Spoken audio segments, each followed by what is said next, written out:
Thank you very much. I appreciate that. Tammy will be back with us in no time, I'm sure. But next on the agenda is roll call. Clerk, will you please take roll?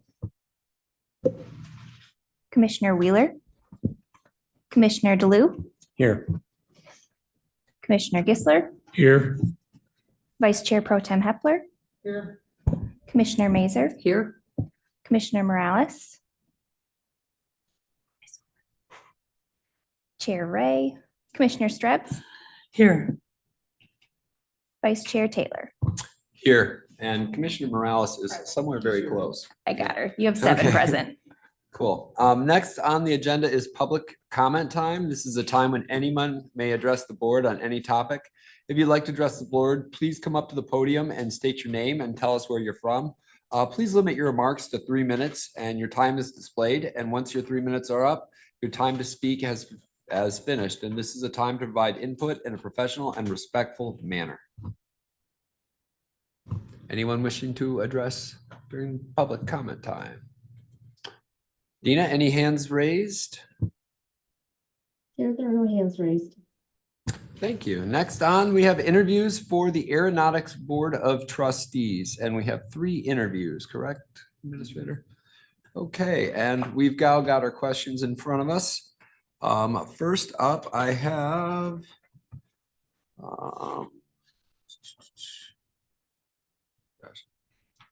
trying to get this. Cecile Much. Am I pronouncing this name correctly? Okay, Cecile Much. Is she available? Is she online?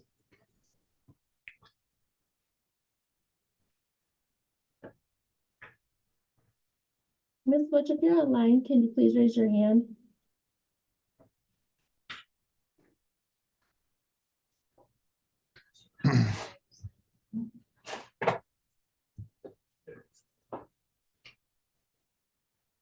Chair Taylor, I'm bringing her over now. Can you hear me? Yes, we can hear you great. Thank you very much for coming. My name is John Taylor. I'm the chair or vice chair of the acting chair of the County Board of Commissioners today. Hi, John. I'm sorry, go ahead. No, go ahead. We've got some commissioners here and we're all going to kind of ask you some questions. But if you want to spend 30 seconds to a minute just briefly talking about yourself before we start questions, that would be appropriate. Okay. I am Cecile Much. I'm a 30-year resident. I relocated from Chicagoland. I worked at the Kellogg Company as a business travel manager, among other things, and really took to being a part of the area and having a vested interest in a healthy airport, which is why I applied for and joined the Board of Trustees. I guess it's been 12 years ago. So I'm here today to hope to continue that. Thank you so much. Well, we'll go to actually Commissioner Strebs, you want to ask the first question? Sure, I got myself together. I can do that. All right. Welcome and thank you so much for taking time to join us this evening. So our first question for you is just why are you interested in serving for another term with this advisory board authority? Well, I think that there's unfinished business from that standpoint. We had quite the interruption in 2020, which I'm sure we're all tired of talking about, but still had a great impact on the airport. I worked on the airport board and then in the business travel industry since 1984. And as a concerned citizen who wants to see our county thrive and grow, I've been here 30 years, raised my children here, expect to spend the rest of my life here.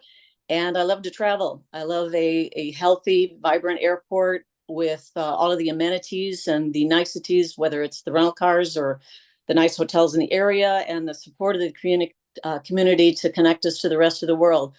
And I retired from Kellogg, but I still maintain a fairly good relationship. I am still on a business travel association board that has a lot of synergies with my role with the airport. And so I would like to continue that in my current retirement role. Thank you. Commissioner Morales. Hey there and welcome. Thank you. Commissioner Morales, District Number 3. Share what you have learned from working with people from different cultures. Secondly, have you received training in diversity, equity, and inclusion? Okay, well, in my role, I had the wonderful, amazing benefit of traveling all over the world. So I've been to Asia, whether it was Singapore or Russia. I've been to Australia and Latin America, Canada, etc. And I've found that, people just want to get ahead. People want to be comfortable. People want to be secure. People want things to be easy to get them done. And as far as DEI training, I think that's been a priority in all my job roles since, I want to say 1990. We had it nearly every year. And so, we went from learning to be blind to differences is how it started. And now we celebrate the differences. And so I think I've kept step, and I would hope that my colleagues would agree. Thank you. Good afternoon. This is Jeff Hepler. I'm District 7 in Kalamazoo County. My question is, how will you use what you have learned in your work with this advisory board or authority? Well, as I mentioned, I remain very connected to my colleagues at Kellogg. I had a lot of good relationships as well at Stryker, and Pfizer used to be a customer years ago when I was on the business travel sales side. So I think that experience has gone both ways. Because I'm still involved with my business travel industry, I'm active in the government committee there. So I've been to Washington twice, where I have lobbied on behalf of business travel issues, whether it was sustainable fuel or enabling easier visa acquisitions, or even making it easier to clear customs in other countries like we do in Dublin, Ireland. Before we get to the States, it's mainly just to learn how to make it easier to move about the world and connect Kalamazoo to the rest of them. I worked for several years on site at Battle Creek Airport, so I understand the workings. I understand the fiscal responsibilities and general operations. And so I'd like to think that I'm going to get some gratification from still using my experience and knowledge for the betterment of the board and to help my fellow trustees to know some of those pieces of the puzzle when we are making important decisions, like we did with the CARES funds, in order to concentrate on infrastructure and that sort of thing. So there's some gratification there, Jeff, that goes with learning that what you're contributing is maybe making a difference. Thank you. Thank you. John Taylor, District 5. During your time on the advisory board authority, what has the advisory authority accomplished, and how did you help? Well, in my role at Kellogg, I had access to a great amount of data that we used to share with the airlines. And between 2012 and really 2019, we attracted, and actually Kellogg was given credit for attracting United back to Kalamazoo when we did have them. And I think we found other ways to reach out to the Air Service Committee in order to get more people involved and engaged with sharing their data as well, so that we as the Board of Trustees could make decisions and recommendations, and that the airport director had better information to go to the carriers. I also, in managing for a short time the aviation department at Kellogg, it helped me make better decisions on infrastructure. When we did have the CARES funds to apply, we we really looked hard at how to responsibly invest it for the future, whether it was making the hangars or the emergency response or the snow removal, all of that equipment and all the housing for those equipment that was going to bring long-term value to the airport and all of the people who work there and count on it to get from Kalamazoo and to get other people into Kalamazoo. So I take great pride in working hard on the budget committee for those decisions, and also, again, along with the vendors, to continue to make Kalamazoo attractive, and trying to make sure that we can bounce back after the setback of 2020 and the pilot shortages and the equipment shortages and those sort of things. I want to see us. I want to see us build back. Thank you. Hi, Wendy Mazer, District 8. What is the greatest strength that you have brought, or greatest accomplishment to the advisory board? I think it was the relationships that I brought, whether I sat on the boards of both Delta, their customer advisory boards, and Americans as well. I still have great relationships amongst those senior level organizations. And I think that they know I'm still involved with the industry and that I'm keeping Kalamazoo on the map with those particular carriers, and would hope that I still have friends at United to call if when and if we can have enough, when there's enough pilots and equipment again available for expansion to satellite airports like ours, that maybe I'd be tapped to leverage those on behalf of the airport. And in the meantime, like I say, I think just people in the industry probably get tired of me touting Kalamazoo, but I do think that we've had some great collective benefits or considerations by those type of carriers because of my participation, and I would just hope to continue that. Thank you. Cecile, I'm John Gisler. I represent District 6. It's good to, even though I can't see you, it's good to hear you in a different context than at the airport. Do you have any questions for us?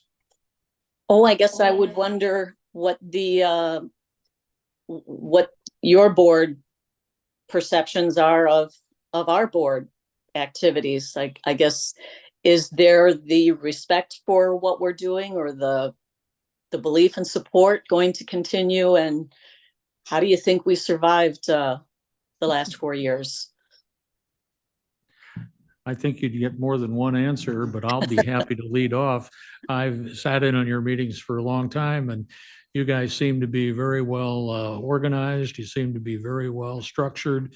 And I think highly of the entire team that you've got out there with Craig Williams, the airport director. Good. Thank Anybody you. else? Commissioner Morales.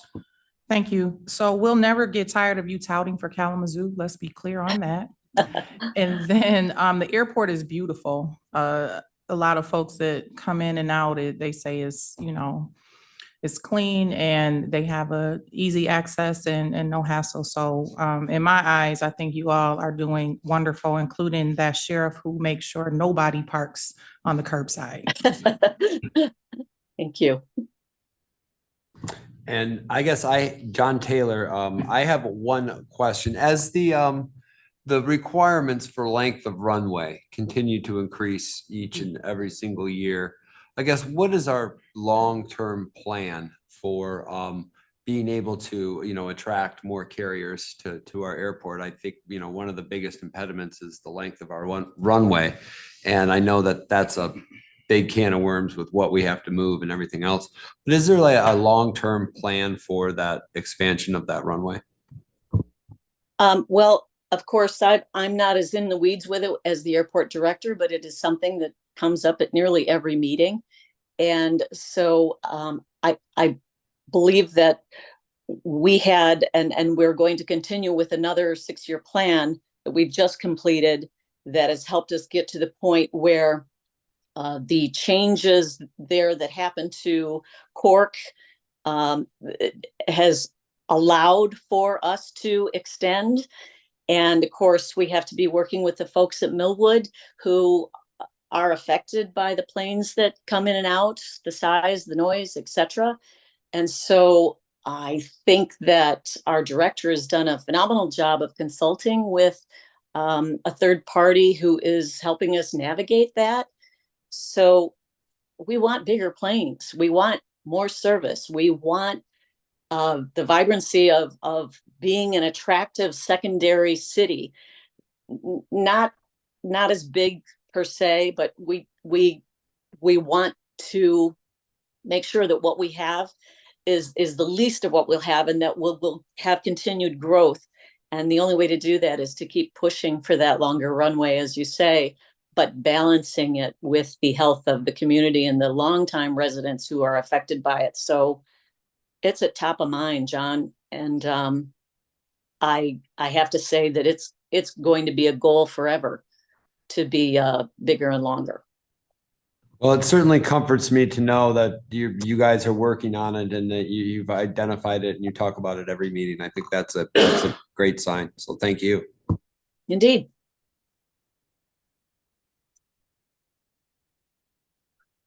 Okay, thank you very much. We've got 3 people interviewing for 3 positions, correct, Administrator? I think that's the 3. So we'll more than likely be probably making a decision tonight. And I don't know if it'll be on our 7 o'clock agenda, but if it not, it'll be on our very next meeting. So that's the process moving forward, or the anticipated plan. But thank you for your time. And thank you for yours, everyone. Okay, next on we have Curtis Ardeba. Is he available? There he is.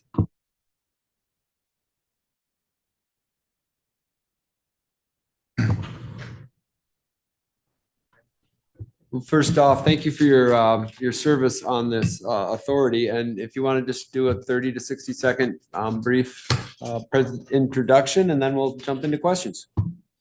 Sure. Good afternoon, everyone. My name is Kurt Ardema. Appreciate the opportunity to be up here again. I have been a resident of Kalamazoo County, I think 16 years now, and serve on a number of boards within the county and the city of Kalamazoo as well. And I'm excited to be considered for this extension of a term or next term at the airport as well. My day job is in real estate development. We do a fair amount of work with economic development and housing and lots of subjects that are linked to kind of the broader community. So this is kind of a natural link from my perspective, and I'm here to answer questions. Thank you. Thank you. And we'll start with Commissioner DeLue this time.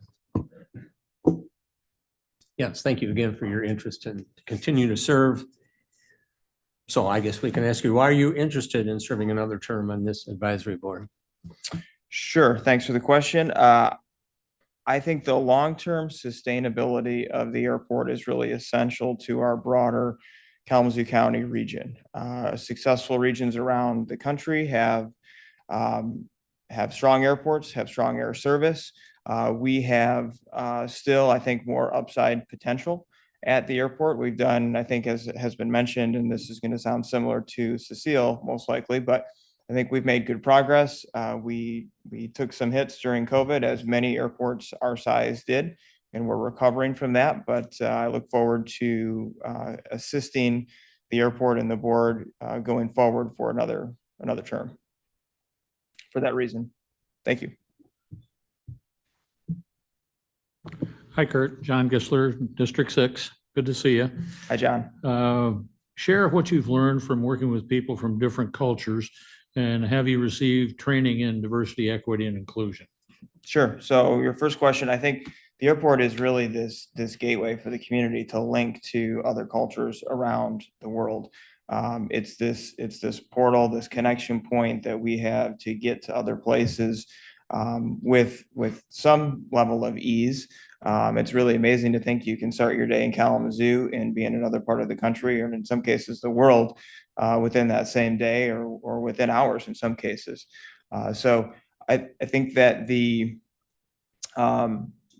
conversations that I've had in the community with people that come from other places of the world as well, to them, the ability to be connected and be able to get back to some of those places to visit family or have family come to visit them is also really important. I had a conversation last week with somebody from different continent, and the airport came up as a topic of conversation, just in the ability to get family members here and quickly get to home if needed for whatever purpose might pop up. So I think that's really important. And in terms of diversity, equity, inclusion training, I do work in the private sector, and we have annual sessions that we go through and do some specific training on those topics. And it is really essential and really important to be up to speed and current in those fields and those areas as much as possible. Thanks, Kurt. Hi, Commissioner Mazer, District 8. How will you use what you have learned in your work with this advisory board? Well, in terms of what I have learned in working with the advisory board, the airport is a very complex operation. It's something that many of us maybe see a couple of times a year when we need to book a trip or travel. There are so many parts and pieces to how the airport works, though, from the runway length to the lighting on the runway to the terminal building and backup generators and the cleaning staff that's there and the snow removal equipment. Some of you, I know Commissioner Hepler was at the opening for the new snow removal equipment building a couple of weeks ago, and that facility is impressive, and it houses snow removal equipment, which when you think about an airport, it's maybe not top of mind, but it's one of those things that when you need it, it's really essential to have. So I think just the complexity of the airport is what I've learned, and hope to continue to extend that knowledge and build on what I've learned already. Thank you. Thank you. Thank you. John Taylor, District 5. During your time on the advisory board during your time on the authority, what has the authority accomplished, and how did you help? Sure, thank you. I think Cecile mentioned this as well, but the pandemic was certainly unprecedented from an airport standpoint, and how that's navigated. Airport staff alongside the board, I think, did a nice job of managing through the situation. There were many airports our size, the size of Kalamazoo, that lost service entirely and are still fighting to get some level of service back, maybe a couple of days a week. We still have a fair amount of service that's here daily and with some level of frequency, and it's continuing to go up. So I think in terms of what we have accomplished, I wish we weren't having to say this as an accomplishment, but sustaining air service and climbing back to the levels that we had back in 2019 is something that I think we should take some level of pride in, both primarily the staff, but also the board in trying to navigate that situation. Thank you. Yes, it's a very nice facility, very functional for our airport and keeping us on that path that you're describing. Jeff Hepler, District 7. What is the greatest strength that you brought, or the greatest accomplishments to the advisory board or authority? Well, I think working in real estate development, we do a lot of our efforts are recruiting people to Kalamazoo, selling Kalamazoo to some extent, whether it's creating the type of housing that the community is looking for, or the type of office space, or the retail amenities, or the restaurants, whatever it might be. I think there's an overlap there with air service, and a lot of what we're trying to do when we're recruiting Delta, American, United, whatever airline might be on the table, to think about Kalamazoo, we're having that same or a similar conversation about what is the composition of Kalamazoo now, what are the strengths of Kalamazoo? Where are the challenges, and what's the future? What do we have to look forward to if we come to Kalamazoo to provide this air service? And the difference in the airport world versus real estate development is the airlines can come and go with some level of ease. Whereas in real estate or restaurants or retail, there's a level of commitment there. Airlines, we have to be on top of it all the time in terms of communicating with the airlines and having those conversations. So I think that overlap is what I've learned, and we've had some success in linking some of those strategies together to enhance air service at the airport so far.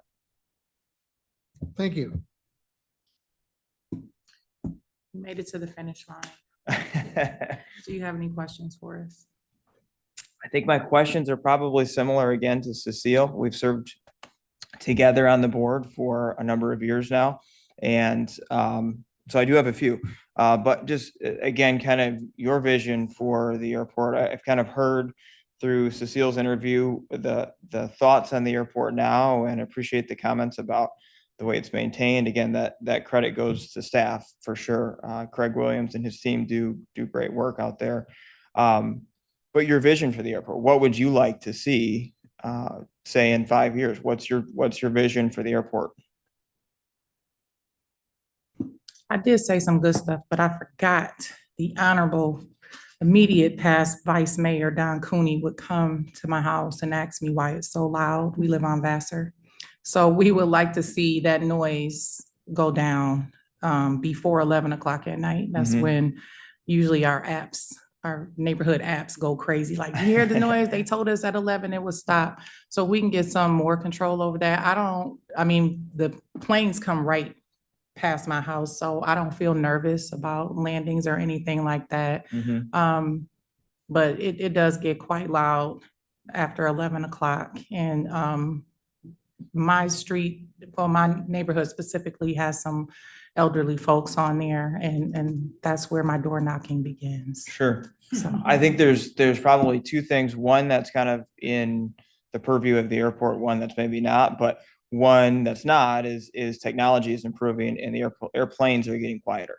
So actually some of the bigger, newer planes are quieter than the smaller ones that tend to be a little bit older. So that's working in our favor and in the neighborhood's favor.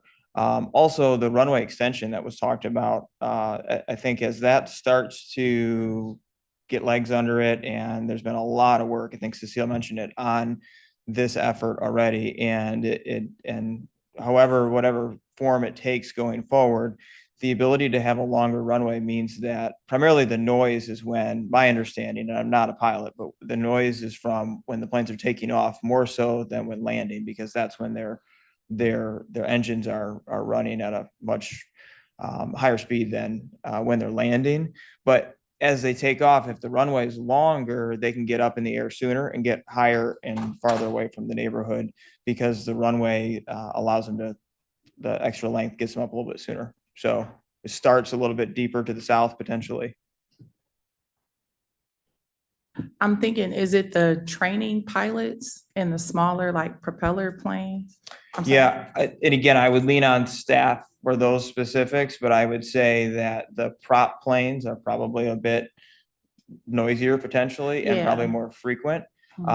And I think for the most part, the traffic that, and again, I won't speak with authority on this, but most of the evening traffic, the later traffic is going to be scheduled airline traffic that does kind of one last run coming in for the evening, and then those planes go out in the morning. So a lot of that training type flying that happens with the prop planes, most of that is daytime training. So your comment though, or your thought about the evening timeline for that, I think, that's a question that could be asked to staff, and I'm happy to ask that question Thank you. if there's a timeline on that. Perfect. Thank you. Yeah, you're welcome. Okay, simple question Mhm. from somebody that has no idea what they're talking about. I'll try to So the answer. way you explain it, it's loud when they take off. Why can't they take off the other way? Well, so again, I'm not a pilot, but usually they take off into the wind. So whatever direction the wind is coming from, they're going to take off into the wind. Same is true with landing. So if the wind's coming from the north, they're going to take off to the north. If the wind's coming from the south, they're going to take off to the south. And I know we have a pilot in the room too. So I think they can answer that, but we don't have the luxury of having multiple runways going different directions either. So we have 3 runways, 2 that are primarily used, and only one is the length for commercial airlines. So, and that's the north-south runway that would extend out over the Millwood neighborhood when they take off to the north, and primarily the Pfizer facility when they take off to the south. Yeah, John. Yeah, as somebody that lives to the south of the airport, I can assure you that not all planes take off over Millwood. Yeah. They go both ways. Yeah. This time of year, probably more so to the south because just the weather patterns warmer. You're welcome. Let's see. Did I have any other questions? I think I would just ask, maybe just a comment, ask for when you're considering travel on your own, that take a look at Kalamazoo. We find that it's in many cases, it is very competitive with, especially if you're going to some of the more business oriented destinations, and Kalamazoo can get you there. Certainly it's here in the community. It's tightly linked to the county and the county government. So any level of support that you can provide just primarily by booking tickets through Kalamazoo is huge. Thank you very much, and thank you for your time. Appreciate your service as well. Sure. Thank you. Moving on, next we have Jared Perdue. Did I pronounce that right? Withdrew. Curtis Marvin, I see that now. Thank you very much. Curtis Marvin. All right, welcome Curtis, and thank you very much for being here. If you'd like to give about 30-second intro, and then we'll jump into questions. Well, that may be impossible to do. I arrived in 1988 in the state of Michigan. Me and my little Cessna 172, November 5070 Romeo. I was very proud of our 10,000-foot runway at Battle Creek Air National Guard Base, which is now 12,000 feet, which is not being utilized. But I spent 38 years in the military. I have extensive military background in aviation. I've also served on the Battle Creek Airport Authority Board. I served as an alternate in Lansing under one of the commissioners, Sid Adams. Enjoyed that tenure as well. Spent my last 15 years working as the chief of staff in Lansing. I now reside in Kalamazoo. As fate would have it, it would be 9 years ago at this point, a little 6-month-old baby boy came into my life, and wanted to bring him to Kalamazoo to put him in the Kalamazoo Promise. He's a 4th grader at Millwood Elementary School. I'm very proud of the fact that I live in Millwood, and I'm very proud of the association I've had with the military, Western Michigan Aviation, the state of Michigan, and now I'm here in Kalamazoo. Thank you very much. Commissioner Wheeler, do you want to start us off? Hi, Abigail Wheeler, District 4. My question for you is, what do you know about this advisory board and why are you interested in serving on it? Well, what I know about it is that it's something that is necessary in our little community. Having served on the Battle Creek's Airport Authority Board, I understand the nuances between the FAA, our state government, our city government. So I have that background. And why do I want to serve on this? It's a passion. Aviation is a passion of mine, and I've spent my whole life in the military, and it's just second nature to me. Thank you. Good afternoon. Thank you for being here with us. I'm Commissioner Strebs from District 2. I forgot to say that earlier this afternoon. So you've touched on some already, but can you share what experience you have that's related to the work of this advisory board and authority. And you could share a professional or experience that you have from the community. Well, I think I've covered the military aspect of that. But in our little community in Battle Creek, that was Calhoun County. I also served as a trustee for the city, for our little township in Penfield. Served on the planning commission. I also served on the ZBA's zoning board of appeals. I also served 20 years on our local humane society in Battle Creek. Even have a dog bark park named after me. So if you ever go to that dog bark park, yeah, you'll see a picture of me. But my passion has been twofold: my job in the military, but how that transposes into what our obligations are as citizen soldiers. And I believe that experience within my community, serving as a board member on the Humane Society and working with the Penfield Township as a trustee and as a commissioner on the ZBA and the Planning Commission, gives me those prerequisite skills that are necessary when you have a very complex organization like the Airport Authority Board. Thank you very much. Well, hello, Millwood neighbor. How you doing? Very well, thank you. Commissioner Morales, District 3. Yes. Share what you have learned from working with people from different cultures. Well, another aspect of my life is I own a travel business. It's called Travel with Scott and Curtis. Anyhow, we've traveled all over the world, much like the young lady in the first interview. There's not many countries that we've not experienced, and it's been a godsend, because what we have found in going to these different cultures is people are people. No one does not respond to kindness. When you're kind to people, they are kind back. It doesn't matter about the political ramifications or the nature of that particular country. Is you can get beyond that and accept people want to do good for their children. People want to get along with their neighbors, and people want to do what's right, for their little communities. It works. So I think you take that vision that I just described, you take that and you incorporate it in our world where things are pretty normal. It's not always normal in other countries. And it's helpful to have had those experiences, and you bring those experiences with you in your daily routine. Thank you.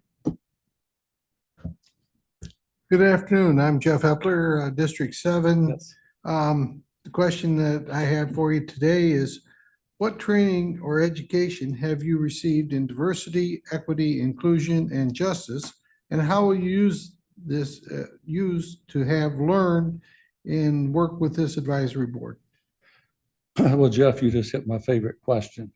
While I was at Battle Creek, I served as the support group commander.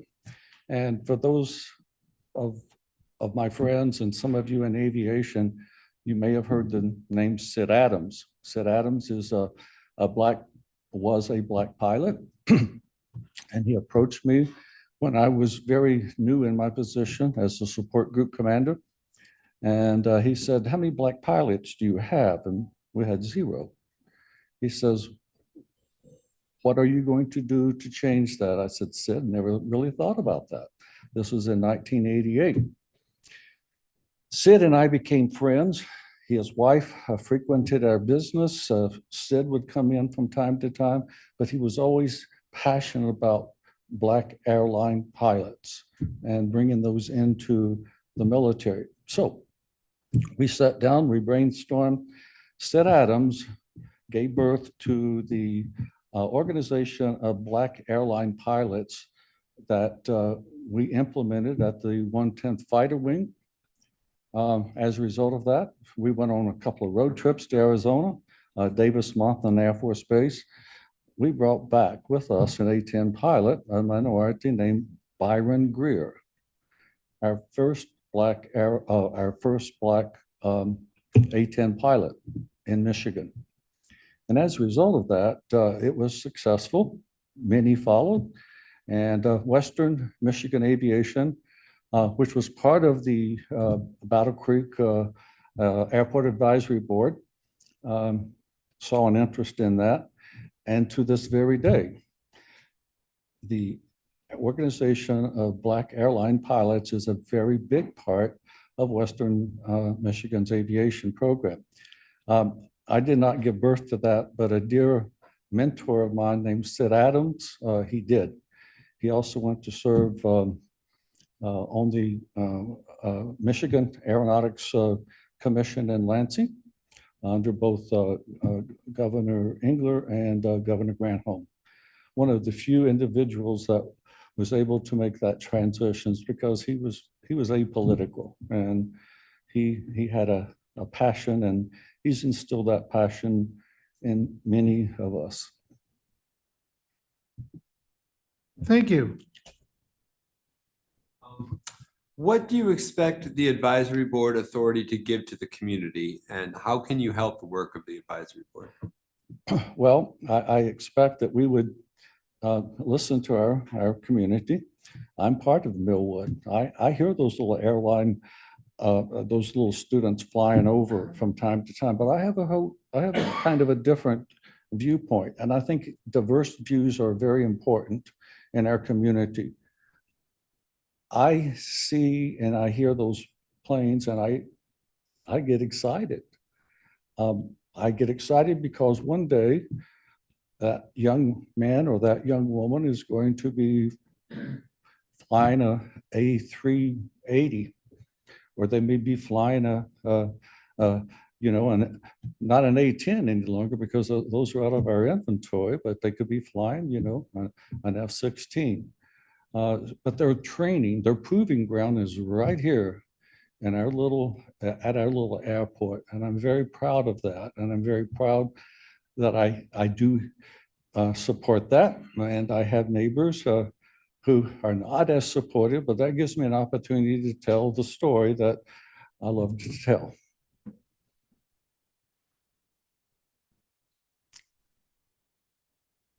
Wendy Mazer, District 8. What are the three things that a member of the advisory board should consider? Ma'am, I'll have to ask you to repeat that. Oh, I sure. didn't hear that. Okay. What are the three things that a member of the advisory board should consider? Oh, great. I think number one is anything that deals with safety. For any of us that fly, we probably all say that little silent prayer when we hear that airline door close, God just protect us. So I think safety is important for all of the advisory board members to never lose sight of. I think number two would be to stay, and I think the gentleman ahead of me, Kurt, also mentioned this, is advanced technology, making sure that we have the latest, the greatest, the best at our little airport, and make sure that we balance this advanced technology with safety. I think all of that is very, very important. Then I think the third thing would be integrated in our community. Yes, we have to be ambassadors, and yes, we have to help our residents understand, and yes, we have to listen to the residents. And I think one of the commissioners even mentioned the 11 o'clock curfew maybe that needs to take place. So we have to listen, and we have to do what's best for our little community as a whole, and be very proud of the fact that any of us can drive 5 minutes, board a Delta aircraft, and fly anywhere in the world by going to one of the regional airports. It just blows me away. And I'm very excited about being able to travel out of Kalamazoo. Thank you. Curtis, I'm John Gisler. I represent District 6, and I'd like to pose the question, what's the greatest strength that you will bring to the advisory board, or in this case, the airport authority? Well, I think number one, the background that I've already alluded to. I'm not a newbie to this discussion. I think sometimes our greatest strengths can also become our greatest weaknesses. And I think that what I have to do is understand that I have knowledge in a lot of areas, especially aviation, but I have to kind of temper that with the fact that not everyone understands that, and be a little more understanding, maybe explain myself better in a discussion. But I think that background doesn't hurt me at all. I think we are the sum of our life experiences, and I'm not a young man any longer, and I have a lot of experiences, and I think those are beneficial in any discussion, especially in the area of aviation, which continues to always be a passion of mine. Thank you, Curtis. I like your hairline too. Thank you. Thank you. Yeah, Thank you. I appreciate that. Mr. Marvin, thank you for your interest in this. I have two simple questions for you. Are you available for the meeting dates and times that are associated with this advisory board? Yes, I am. I did mention that I own a travel business, but the other part of the travel business, his name is Scott. He and I both have to share our duties and responsibilities because he's also on a couple of boards as well in Millwood. And so we have obligations to our community, we have obligations to our customers, and doing the balancing act is very much an interest and a passion as well. Thank you. And finally, do you have any questions for us? Well, actually, the questions I did have, this gentleman back here, Kurt, already asked those. So, I mean, you answered the question. So. Well, thank you for coming in. I Yes. appreciate it. Thank you. Thank you very much for your time. Well, now I put this to the board. We have 3 people for 3 spots. Is there any objection to filling those 3 spots with those 3 applicants? Okay, concurred. Okay, so can we maybe go to Lou, prepare something for the 7 o'clock, and then we could just put those 3 people on and do that at the. Yes, sir. Thank you. Cool, thank you. Absolutely. So I just want to lift up, obviously, we had 3, excellent candidates. And though it does take us time to go through the interview process, even when we have incumbents, what we all did was learn a lot about the airport, the expertise needed with it, and so did the community. So those are valuable minutes. Thank you. Thank you.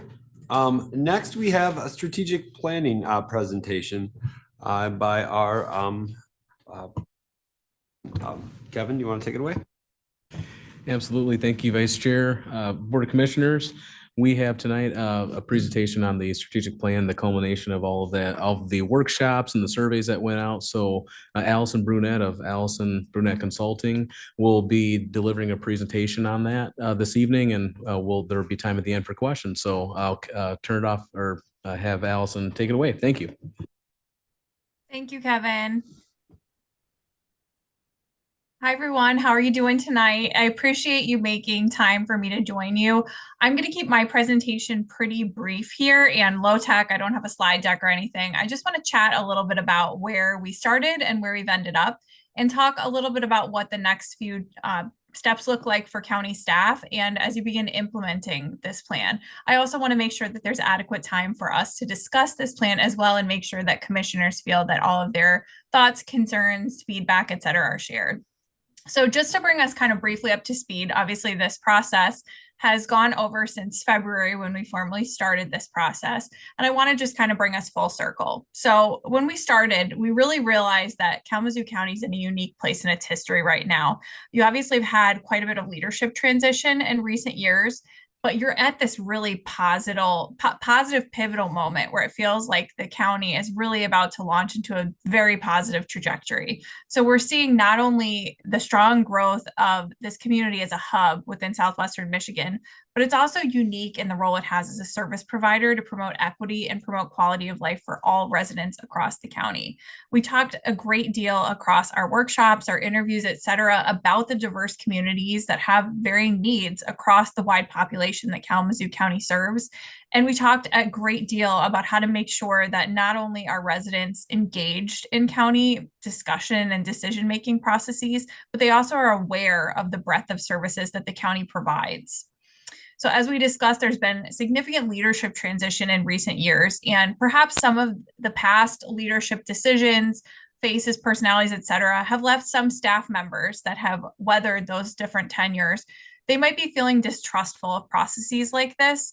And the recent change in wage structure has also left some feeling perhaps a little bit frustrated with how things are handled, how included they are in processes. But as a whole, we wanted to ensure that this process was a place that felt inclusive and like there was an adequate amount of listening, really feeling like employees at all levels of the organization had an opportunity to share their voice, share their perspectives, and feel heard and included in this process. Now, obviously, there is a desire across the board to move out of some of these negative dynamics of the past and have a new model of strong and collaborative relationships within the local government, as well as standing out as a leader of modeling best practices in governance. So we really see a strong and bright future for Kalamazoo County, where the organization is a leader, not only in data-driven decision-making, but in highly effective governance that can be measured through benchmarks that can be shared widely and understood by all. So what did our engagement efforts look like? Well, in addition to surveying all employees, we also interviewed commissioners and conducted one-on-one interviews with 32 individuals across the organization. We also invited deputy department heads and folks a little bit lower down on the org chart to participate in workshops across April and June when we were on site. We also had a number of advisory board and committee members, including Curtis, actually. So it's funny to be in the same meeting as his interview. Thank you, Curtis. We had advisory board members from across various Kalamazoo County boards and committees participate voluntarily in focus groups where they were able to share their insights as both residents, as well as folks who are actively vested in furthering and continuing to grow county services. So we really tried to make this a process where we heard and engaged folks widely. And clearly some of the goals within this plan as well really focus on the idea of how do we continue that pattern of increasing engagement and awareness of county services. So from all of these engagements, efforts, and workshops over the course of February through June, we had this following plan come together, which has come together in an iterative process. So you can see throughout this plan, we have 5 core values that were identified through this process, and a mission and vision statement that are specific to the strategic plan. So I always like to specify that the mission and vision plan included in the plan document are not ones that supersede your existing organizational mission and vision statements, but rather they speak to the mission and vision for this planning process. Beyond that, we also had 9 guiding goals emerge from this process. One that relates to pre-implementation, which is helping the organization be ready in how it measures data, tracks benchmarks, and works collaboratively to understand where the organization is on achieving those goals. So it's kind of coaching how to think and behave strategically day to day. And then 8 subsequent goals, which would be implemented between years 2 through 5 of the strategic plan life cycle. So these 8 goals are divided into external and internal. External goals, as it understandably relates, these are ones that really we see commissioners having a lot of involvement as policymakers in helping to implement, and they reflect on how the government organization interacts with community members. Internal goals, a little bit self-explanatory. These relate to how the organization functions. Obviously, internal functionality speaks to the quality of services and outreach that a government can accomplish. So within the strategic plan, under those 9 goals, there are 25 overarching objectives and 77 initiatives, which are outlined and detailed throughout this plan. Each initiative has a data measure tied to it in the plan. The easiest place to see that is, and you'll see kind of in this document, we have the narrative style, which is what we're looking at now on your screens, as well as in the internal facing document. That document and the appendices actually has a strategic framework, which is a table style format of the same information, but it's almost divided into a line by line checklist where it shows the implementation targeted date for accomplishment, what resources are needed, and it leaves a blank space for leadership to identify who should be in charge of the implementation of that goal. So we really hope that by having clear data measures and strategies on implementation that we can set you up for success. Obviously, I write strategic plans as a large part of my business, but I would not be still in business if I didn't have clients feeling that they had the tools and capacity to implement their plan. So how do we coach implementation? Over this week and next, we have 4 implementation workshops scheduled remotely for department heads, deputies, et cetera, to participate in. We'll also be recording one of these sessions that will be shared and available for the county to use for new staff members that join the organization, or if anyone ever wants a refresher. The focus of these workshops are in how to effectively use the strategic plan document. So we base a lot of our implementation principles on a concept called EOS, which stands for Entrepreneurial Operating System. And these practices are heavily used in the private sector, but they center largely on uniting organizations under a shared vision and helping all employees within an organization to understand how their role directly serves that greater vision. And it fosters collaborative dynamics within organizations that encourage open and honest dialogue. Now, obviously, moving in this direction is something that has been actively happening with the new transition of leadership and administration in recent years.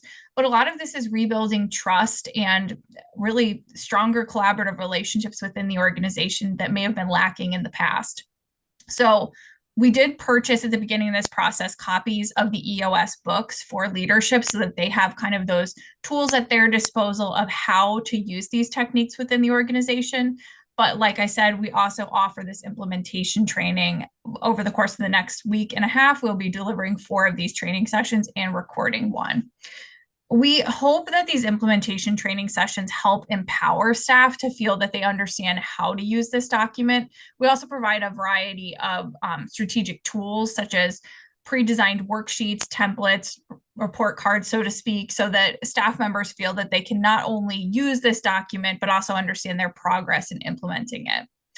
Now, I obviously understand that staff changes happen all the time, especially in an organization as large as this one. One of the things that we provide at no additional charge to our clients is follow-up visits. So anytime leaders have new elected officials come on board within the lifespan of a plan, or whenever they have new department heads enter an organization, especially if those department heads are not promoted up from within, but are an outside hire, I offer at no additional charge a one-on-one meeting via Zoom or phone to ensure that that department head or commissioner feels that they understand and have a strong grounding in this document.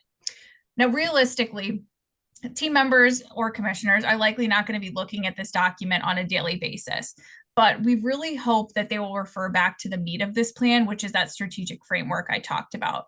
And we provide a variety of tools and suggestions and best practices in terms of how frequently you review strategic outcomes, goals, et cetera, and how we can advise staff members to share that information with commissioners as well. Because our goal from the outside is that you not only follow the strategic plan and hopefully implement all of your goals, objectives, and initiatives, but also that this is used as a tool that really goes in tandem with your budget process. So we want to help organizations like Kalamazoo County shift the mindset from being strategic plan is something that we pay a consultant to help us do once every 5 years or so, to the mindset of our organization thinks and acts strategically on a day-to-day basis. Now, you're really not going to get your best return on investment if you hire us to draft this plan and then allow it to gather dust on a shelf or digital dust on a server. So we are really hopeful that by providing these guides and this additional training on how to break down the 77 initiatives in this plan into small actionable items, that we can set you up for success. We also know too that issues are ever changing in communities and local government. We do hope for the most part that these goals remain solid and mostly unchanged over the next 5 years while you work toward full implementation. But we also realize too that sometimes issues are resolved and new ones emerge. And we want your staff and leadership team to know that we are available to help brainstorm, break things down, and coach you in those skills of ideating, discussing, and solving issues that we practiced and began to hone in our strategic planning workshops. So at the end of the day, all of this comes back to using the document and feeling confident in the implementation tools. We really do believe that this process was helpful to get everyone on the same page on their shared vision for the county. And through effective training, recruitment, et cetera, really having that vision be a part of the day-to-day life of an employee. I always like to say, when you wear this logo on your chest, you wear these values in your heart. By making that a lived reality in your organization and using these tools we provided, we are really confident that you can be successful in implementing this plan over the next 5 years. And as I said, we strongly encourage our clients to stay in touch with us and use us as a resource if they hit speed bumps along the way. But I'm going to leave my presentation there and open up space for questions. I'd love to discuss this further if you have any specific feedback, comments, questions, etc. Thank you. Thank you very much. Questions from commissioners? Around, no, Commissioner Krebs. Really try to wait for somebody else to chime in. Thank you, Vice Chair. So Allison, I mean, it's an exciting plan. It's very in-depth. I think the process that we engaged in across the organization was very robust, and I want to thank you for the effort on that. I want to dig in just a little bit, a couple of questions when we're thinking about our external facing goals. And in particular, one that's an important focus for me and for our board among all of the goals listed, focus on equitable service delivery, the departments and vulnerable populations. And what I just want to lift up in the dialogue is that really, we have some demographic data available to us in the strategic plan. And I just think, explicitly stating, particularly as a government organization, we can't list, every vulnerable population or every targeted population. But there really is not mention of communities of color throughout the document. And though they are, a small percentage of the overall county population, there is often a broad intersection with programs and services at the county and a long history of disenfranchisement from government and system development across government policy that excludes them. And so I just wanted to elevate that as a concern, something just I felt just some of that language missing from the document itself. And then the question to that point, in goal number 2, when we're looking at some of trying to scroll myself back to it now, it's moving all up and down in the document. Goal number 2, I believe it is the second objective, just how we're measuring and addressing equity in it. I'm going too fast. Pardon me just a moment while I get myself back to it. Thank you. There we go. Thank you. Objective 2.1, identifying at a department level the key vulnerable populations that could be effectively served programmatically. And the data measure would state, we're looking for the number of external facing Kalamazoo County departments that have identified their target outreach populations. How do we speak to identifying those populations correctly? Or, it's just saying, all, 100% of the population or the departments have identified a target population. But how do we get to a discussion to make sure we're not missing people, that we're including their voices? That would be a question just on the value of the data we're measuring. Thank you very much for drawing light to that issue. And I recall from our one-on-one interview how much you shared how important these issues are to you personally in your role as a commissioner. So I greatly appreciate the feedback. So I do have to share that Kevin did share with me this concern by email. So I did do a little bit of thinking about this morning about how we can be more effective in articulating this in the plan. And I also want you to know as commissioners that we don't have, all of the I's dotted and T's crossed. There's still time to edit language here if we feel that this document is not strong enoughly worded in a specific area, if we'd like to see specific language listed. So a couple thoughts. First is I really try as an outside facilitator to allow these documents to develop organically. I try very hard not to editorialize when I'm writing or putting the pieces together. I take the feedback directly from the workshops and do as little wordsmithing as possible so that folks who participated feel that they recognize their own voice in the writing, right? So you'll recall in our second workshop, we did an exercise where we engaged in adopting personas, and we took on the personas of various not real residents, but residents that represented the backgrounds of folks that we talked to. And they had varying experiences and issues, et cetera, that shaped their experience as a Kalamazoo County resident or employee or elected official, and really worked through problem solving in each of our stations, how we would address that issue through the lens of their lived experience. And I think that that lens exercise is so important.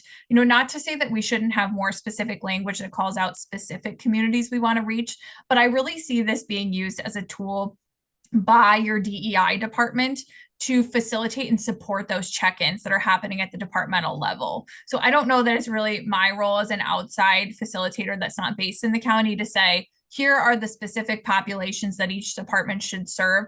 I don't know that intimately, not living and working in the county, but I would hope that through those productive conversations between department heads who do very much understand the populations and audiences they serve and the people sitting in the DEI seats within the organization, we can ensure that while this plan is being implemented, it's being implemented through the lens of equity and ensuring that those conversations are happening. And if folks within the organization, within the community realize we are not serving this population adequately, that is addressed as a more specific benchmarked goal for that department. It's really hard when you write an organizational wide plan that serves such a large geographic area and has such diverse services to write an objective or frankly a data measure that's specific enough. I think at each department head will have to set their own goals and data measures that tie more directly to the audiences they serve and the services that they provide.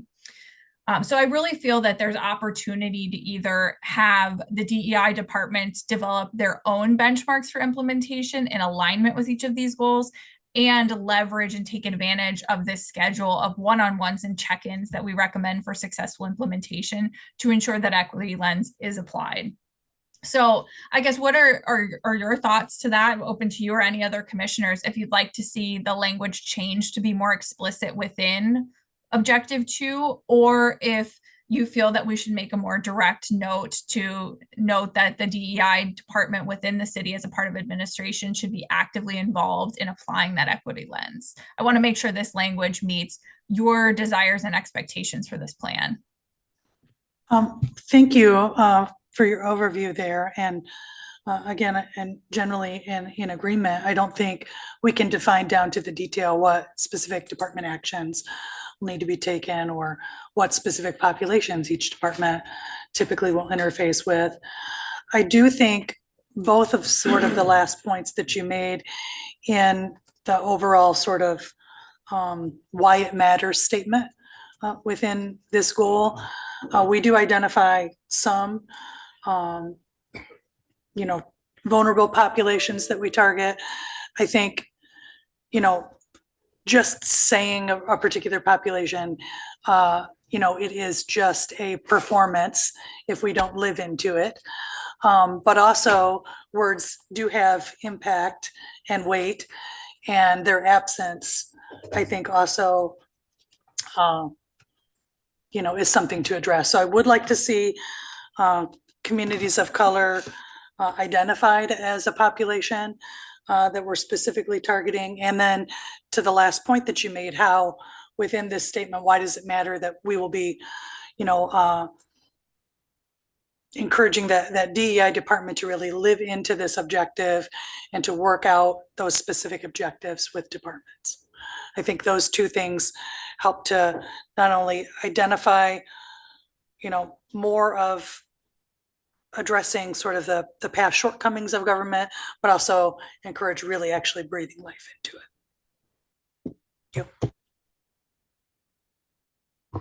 Thank you. Any other commissioners?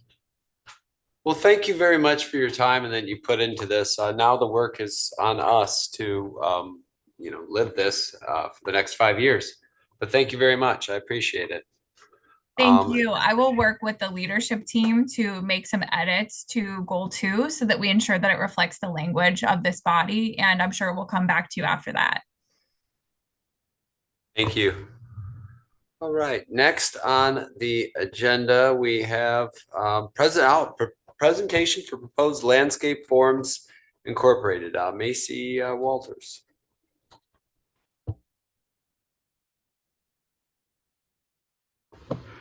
Hi, thanks for having me.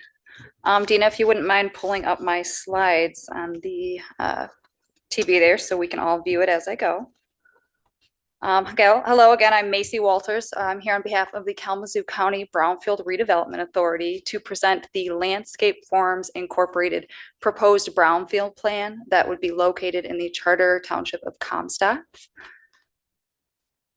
Thank you, Dina. Looks like she's getting us set all here. This property is located at 8000 East Michigan Avenue and includes some contiguous vacant land, inclusive of 7 total parcels.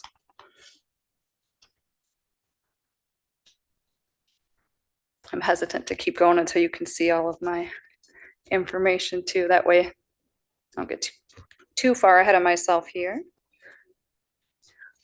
At the end of the presentation, though, if the commission feels it allowable, I would like to go ahead and allow the developer a chance to introduce themselves and the project. We have various members of the community and stakeholders here on behalf of the plan as well, but I will wait to do so at the very end of the presentation.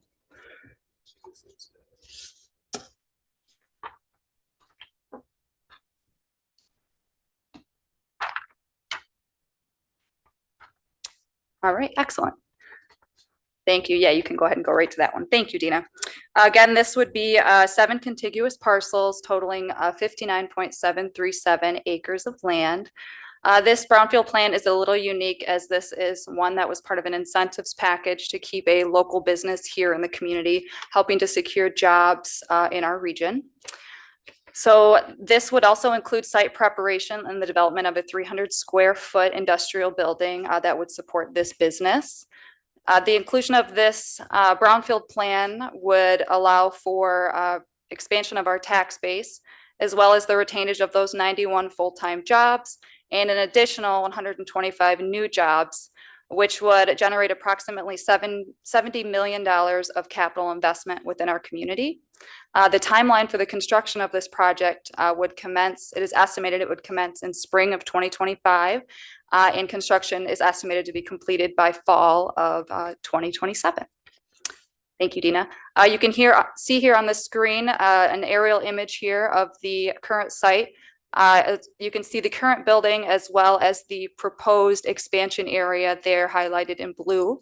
The site plan would involve the existing building and then the expansion of a building right off there up to the side, as well as the development of a road to assist the employees in the functionality of the expansion. Thank you. So these types of plans, it's important to note that there are eligible costs allowable for the Act 381 Brownfield state statute. So a combination of state and local taxes would be used to support the redevelopment of this site. I always like to say that when anytime there are school taxes being captured, I do like to remind the community that the capture of school taxes for brownfield TIF projects does not impact the local school per pupil funding. And another portion of brownfield law would include that the taxes that are captured are based on the incremental value of the increase of the property tax. So it should be important to note that anybody currently receiving property taxes, any millages, taxing jurisdictions. Nobody is losing out on the redevelopment of this site. This is a project that when using the financial tool, it is allowed to generate a greater tax base for the community, and eventually it rolls it right back in, and the local taxing jurisdictions will be able to benefit from this. Just the state allowable eligible state taxes for school operating would be captured for this one, and that would be used for building and site demolition. The local taxes that would be collected would help pay for the site preparation, as well as the assistance to the Kalamazoo County Land Bank Authority. I think it's important to note that the involvement of Kalamazoo County government and the Kalamazoo County Land Bank Authority allows eligibility for this site. And this incentives package is successful due to the commitments made by other stakeholders in the community, such as the Land Bank and Kalamazoo County government. Along with those eligible activities would include a contingency at 15%, 3% interest, and plan implementation. So about $3.8 million of eligible expenses could be used for repayment. Of course, it is only actual expenses once everything is said and done. The estimated outcomes of this plan, I've already gone over this a little bit, but a 300,000 square foot industrial building for the successful expansion, the creation and retainage of jobs. The taxable value of the property is estimated to go from 2.5 million to over 10 million, which is about a $7.4 million capturable increment. So these types of plans could end early. This one's modeled at 26 years, which would allow for earlier capture into the tax base, benefiting the local community sooner than the average length of a brownfield plan. It's estimated about 17 years it might take to reimburse the developer, 3 years on the back half of the plan to reimburse Kalamazoo County for that assistance to the land bank, and 5 full years of capture into the local brownfield revolving fund. And that fund is used to use taxes to go back into the community and support other redevelopment projects. The estimated fees for the Brownfield Authority were modeled at about 10%. So that could go up to about $579,000 in admin fees. And it's estimated $1.56 million may be able to be captured into the LBRF, that local Brownfield revolving fund, used for more projects. Thank you. I was faster than I thought I would be. The timeline for considerations here, on August 22nd of 2024, the Kalamazoo County Brownfield Authority had already reviewed and recommended the plan, so it has already received support from the authority. Today, I'm presenting the plan to you, and this evening, I am requesting that the Board of Commissioners considers adopting a resolution to hold a public hearing on September 17th. And then we would be presenting this to the Comstock Charter Township on September 16th, where we would be asking them to consider passing a resolution in support of the plan. It is important to know that the plan needs to receive support on the local level before it can receive support from the commission. We are hoping that the public hearing can be considered for September 17th, as well as a resolution to adopt the plan at the same 7 o'clock meeting. I was a little faster than I thought I would be, so if it seems appropriate, I would like to introduce the developers to allow them to speak on behalf of the plan, and then open up the floor for questions if you guys would like. Okay. Come on. Thank you, Macy. My name is Joe Augustinelli. I'm with Michigan Growth Advisors, which is the economic development consulting arm of Miller Johnson. We've been working with the Landscape Forums team for about a year now, helping them to evaluate locations on where to do this expansion project. It's been an exciting process, and just want to say thank you to all the community partners that have really come to the table and been supportive, both this board in supporting funding of a loan to the land bank, your meeting earlier in July, support of the Brownfield Authority staff. Macy and Rachel have been tremendous to work with, along with Comstock Township, the Land Bank Authority board and staff. Southwest Michigan First, Jill Bland and her team have been incredibly supportive. And then, of course, the Michigan Economic Development Corporation, the piece of the incentive puzzle that that Macy didn't bring up because it's not applicable to the brownfield plan is that the state of Michigan has put a very sizable incentive offer on the table that'll be considered at the December 10th Michigan Strategic Fund Board, which would be the final piece of the incentive package to allow this to move forward. So I'm just here to say thank you and happy to answer any of the technical questions on the brownfield plan as we help draft that. But I'd like to introduce Jody Havara, the CFO of Landscape Forms. Thank you. Thank you for having me.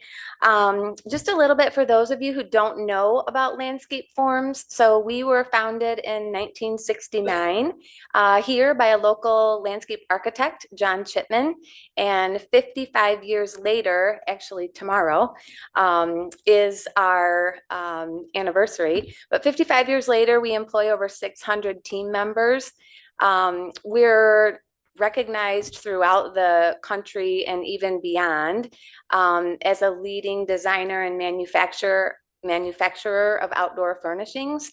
About 80% of our business is commercial. So we sell a lot to education, both K through 12 and higher ed, corporate campus, city streetscapes, parks, that kind of thing. And about 20% of our business is residential.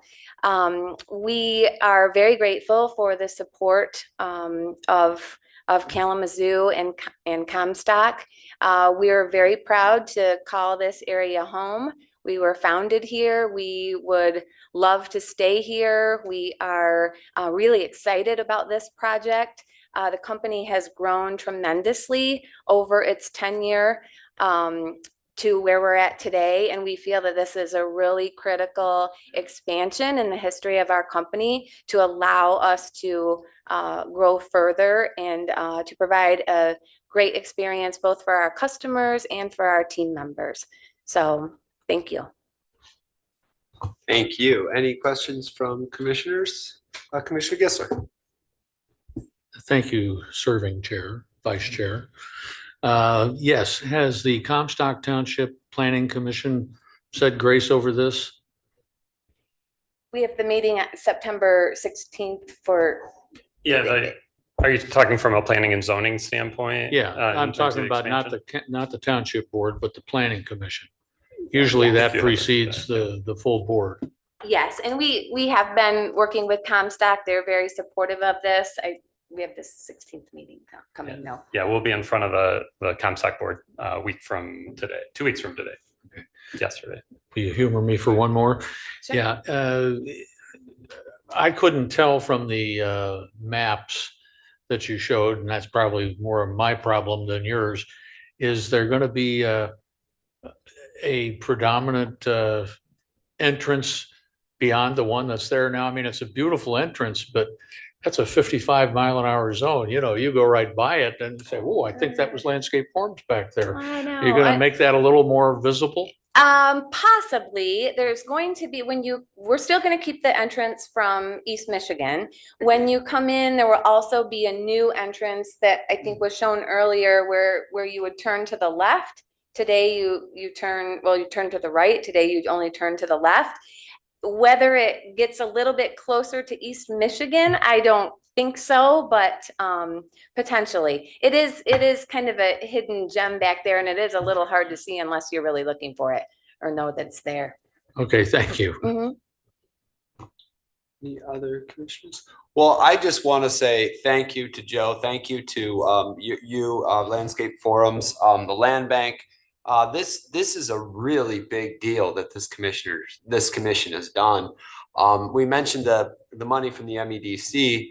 Other states have bigger war chests than the MEDC does.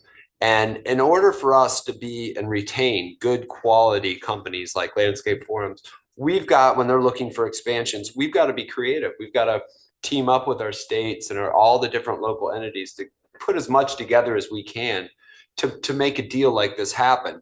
And it did happen. It's 125 new jobs. We're retaining 91 jobs. And these aren't $8 or $12, $15. These are good, high-paying jobs that are in this community that is, quite frankly, a testament of how this board got there. So I wanted to thank every single one of this commissioners for helping to make this happen. So, and Yes, thank you as well. Thank you very much. Next on our agenda, accounts payable and payroll disbursements. Of landscape forms. I'm sorry. Would it be possible for you to bring some of your brochures and booklets in?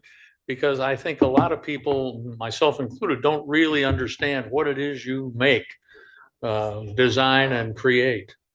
Oh, yes, absolutely. Yes, we can bring that in. Thank you. Yes, thank you. All right, Ryan, now you're up. Good. Good afternoon, Vice Chair Pro Tem, Board of Commissioners. Today we have an accounts payable claims list totaling $4,141,241.71 is prepared for your review.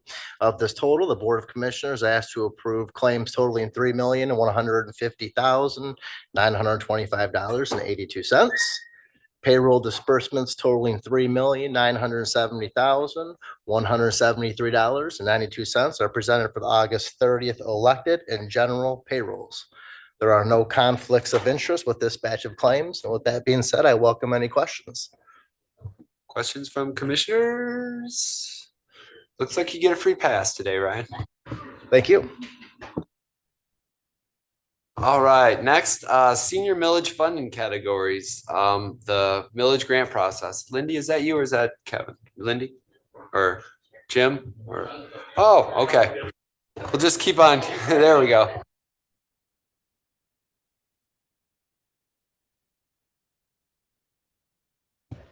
Okay, I think I'm on. There we go. So first off, I do want to say thank you both to Kalamazoo and of course the Board of Commission for the successful passing of the senior millage on August 6th. On August 6th, there were actually statewide 40 senior millages that were on ballots and 40 have passed. And so thankfully, Kalamazoo County is one of them in good company for older adults and of course as our community as we move forward into the future. So truly, thank you. We do have a slideshow, or a few slides here to kind of go over the next steps with the renewal. What next? We have the next 6 years ahead of us and wanted to talk about some proposed budgets and of course the big part of it, what services will be contracted out to community entities to serve the older adults in our community. So wait for Dina, whenever you're ready to get these up, get these rolling.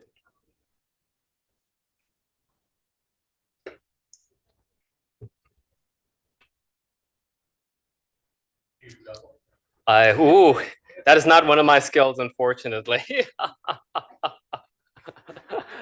Oh, there we go. Singing, unfortunately, is not one either, you know, so with a microphone, so.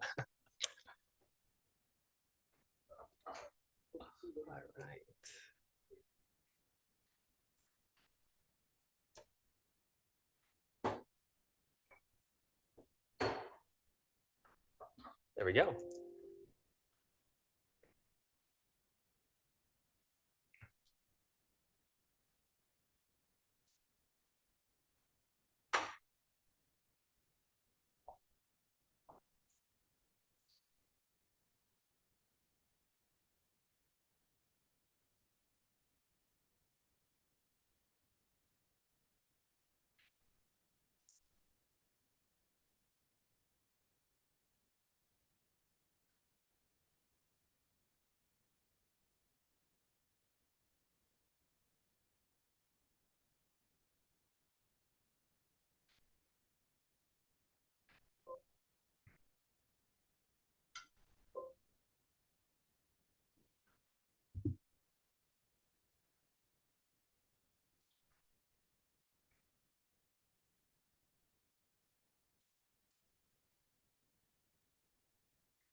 All right. Great. Okay. All right. Thank you, Dina. So we'll go through these slides. Dina, go ahead and advance the agenda there. Just some of the overview of what we'll be discussing. Some history about the Area Agency on Aging and state service standards. So that gives us a broader understanding of the services we're requesting to implement here in Kalamazoo County. We identified further with our needs identification through assessments and surveys. We'll go over proposed services and funding. And of course, lastly, kind of go over in summary some proposed ways of scoring through an allocation committee. Next slide, Dina. And as a broad component of what area agencies on aging contract, so there's arguably in the eyes of the state, three things we do: provide contracted services, purchase services, and direct services. So with today's discussion, I wanted to focus on what we as a AAA contract out to community entities. Primarily our contracted services. Over half of the funding that area agency is on, or that we as the Area Agency on Aging have, and over half of the funding from the senior millage actually goes out to contracted providers. So some comparisons here. Our contracted services is what is going to be the focus of our presentation or proposal today.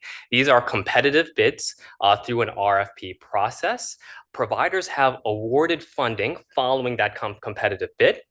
And traditionally, these are on 3-year contract cycles with federal and state grants. So the federal and the state grants the Area Agency on Aging receives is on 3 years. You compare that to our purchase services. Purchase services are the services we contract out on behalf of our care managed clients. So we have a clinical team of nurses and social workers that assess and provide or work with our contracted entities to provide this in-home care. So those are our purchase services, and that's more of a qualification-based service or contract. Next slide, Dina. Going at the state level, all of the services that we are implementing through most of our contracts are actually based on service standards from the Bureau of Aging, Community Living, and Supports. It's a division of the Michigan Department of Health and Human Services.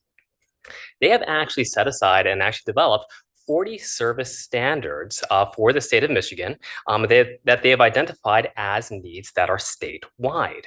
Now, this is where the ACLS tasks the AAAs is to say, hey, we have these 40 services, implement the ones that are that is the need of your area. So you'll see a lot of AAAs implement some of the same ones, but every AAA, because the service area is different, implement different services.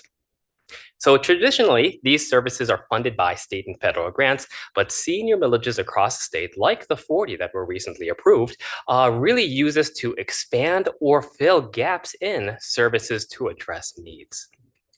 And if interested, there is the link to the state standards for review. And that image to the right shows an example of what those state standards look like following that link. So service name, service definition, and even unit of service, a guide for what is billable or how you can bill towards the services. And again, some minimum standards to help guide in the direction and the implementation of the service in the area. Next slide, Dina. And I apologize that the font is very small on this screen. So once we know what services are available, it is up to the area agencies on aging to actually do a screening or an assessment of their community to further identify of those 40 services, what are the top needs, what can be implemented that's going to make a difference for the older adults in our community. So in 2023, we did two surveys and assessments. The state requires us, we do a comprehensive needs assessment every 3 years. So that was completed in March of 2023. And we as a AAA here in Kalamazoo also screen the community on an annual basis through an annual needs survey. So this is actually done at our senior expo. When you already have a captive audience of over 1,000 people attending, we hand out a survey, we inquire of what the community sees as needs. So you'll see on the screen that we have addressed, or we do see the top 20. The top 10 needs are addressed primarily through our contracted services. So the services I'll be going through in the next few slides. 11 through 20, arguably those are addressed with those direct services and purchase services through directly with the Area Agency on Aging, that clinical team. So arguably the top 20 needs really are being addressed here in Kalamazoo, utilizing the senior millage as well as our state and federal grants. Next slide, Dina. Going into the proposed funding categories and amounts. So these services were going back in history prior to the first time the millage passed in 2018, 2019. There was a committee working through our advisory committee to really identify services and gaps. And over the last 6 years, or this millage cycle, we're able to develop and see that utilization trends. Is it still applicable? So we're carrying over a lot of these service categories that were initially proposed because they are absolutely being utilized and are absolutely still a need here in our community. So one of the things to notice here is that 36-month award. That is the total contracted amount that we're proposing to sustain these services. And one thing to keep in mind that this is a little bit different from when the senior millage first came out is that they were only 1-year contracts. So really extending that over the course of this last cycle, we found that, hey, if I'm providing a new service, if my contract is only 1 year, that barely gives us enough time to implement something new, let alone spend down your entire awarded amount. So we found that with our state and federal grants, a 3-year cycle really gives a lot of time for a service to build up, sustain themselves, and arguably for organizations to prepare for, hey, this grant period is ending, right? How can we make sure, what can we plan for just in case we don't get that funding returned to us? And so here are some descriptions of the services: disease prevention, health promotion, healthy living programs, adult day services or adult daycare, legal assistance, and senior center support. Just touching base on this one, arguably there are 2 standards with senior center support, one for the actual operations, and as an option, senior center staffing. We have 2 because you can't have staffing without standards for the actual operations of the senior center. Next slide, Dina. Transportation is another service. Chore, home injury, and home repair. Those are all services related to the maintenance of one's home. So chore, I like to describe that as maintenance tasks that are rendered to an individual's home. For example, see if they're replacing windows, replacing faucets, more of the wear and tear of a home environment. Home injury control, that is specifically for wheelchair ramps. We know accessibility is a huge need, and accessibility for home is one of the primary reasons an older adult has to move out of their home. It simply becomes inaccessible for their needs. Home repair, permanent improvement to an older person's home. So this is those really big projects. For example, roof repair or furnaces, really big projects related to their home. One thing to note from chore, home injury, and home repair, it is for home owners. So if they're renting a property, this goes directly actually to homeowners of an actual residence. One of the big ones that we've seen, and this one, we've seen this increase through the pandemic and even saw this prior to the millage, is the accessibility for home delivered meals. So this is a hot, fresh, nutritious meal delivered to the doorstep of an older adult. From a medical standpoint, we know that nutrition, if we're able to maintain the nutrition of an individual, that really leads to more positive health outcomes. Next slide. And this is where, and that earlier slide where we talked where senior millages are also here to expand and also to fill in gaps and to arguably be creative with serving needs in a local community. We found that there are gaps in health supportive services, for example, hearing aids or dental or vision, arguably services that aren't traditionally grant funded. Right? So your dental office, they're not going out and seeking grants. Same with eye doctors, not really going out and seeking grants, like a lot of the other social related services that we're funding. So really hoping that this category brings some creative solutions to fill in those services, fill in those gaps that we know are needs identified with our older adults. So these, because they're not they're going to be new and creative. These ones that we are proposing just 12-month contracts for these. Again, just to get a baseline of what those services are. ACLS does give some definitions for those gap services. Gap filling efforts such as purchasing services and equipment are provided to fill crucial identified needs that are not met by existing informal or formal resources. So purchasing of singular items. We also have dental supportive services. So going back to the needs assessment, the big one that we completed earlier in 2023 and the one we completed at our senior expo, the #1 need is dental supportive services. We have actually tried in RFPs of the past to actually contract this out to community entities. But what we found is dental offices traditionally not grant getters, right? They bill insurance, private pay. So we actually worked over the last 2 years with our Veteran Service Office to pilot this program, to really develop it. The biggest difference is that it is actually voucher-based. We set aside some funding, and as long as we have a provider, a dental office who says, hey, if you're willing to work with us, when that time for that bill payment comes due, you let us know, we'll actually send you that payment directly. So that way it's voucher-based as compared to finding a contracted entity who's solely responsible for providing or implementing this funding. So we found some great success with that. We do want to build that up more. And arguably, we're doing this for just 1 year so we can build up that service and then actually take that internally. So also come back to the Area Agency on Aging for us to implement this for all older adults here in the county. So right now, this is just working with our VSO, targeting our veterans, but really we're finding some great effects for implementing dental services in this really unique and creative way. Screening and scoring. So as we said, over 40, or there are 40 senior millages that were renewed, and arguably there's a lot of differences in what services they provide and also a lot of similarities.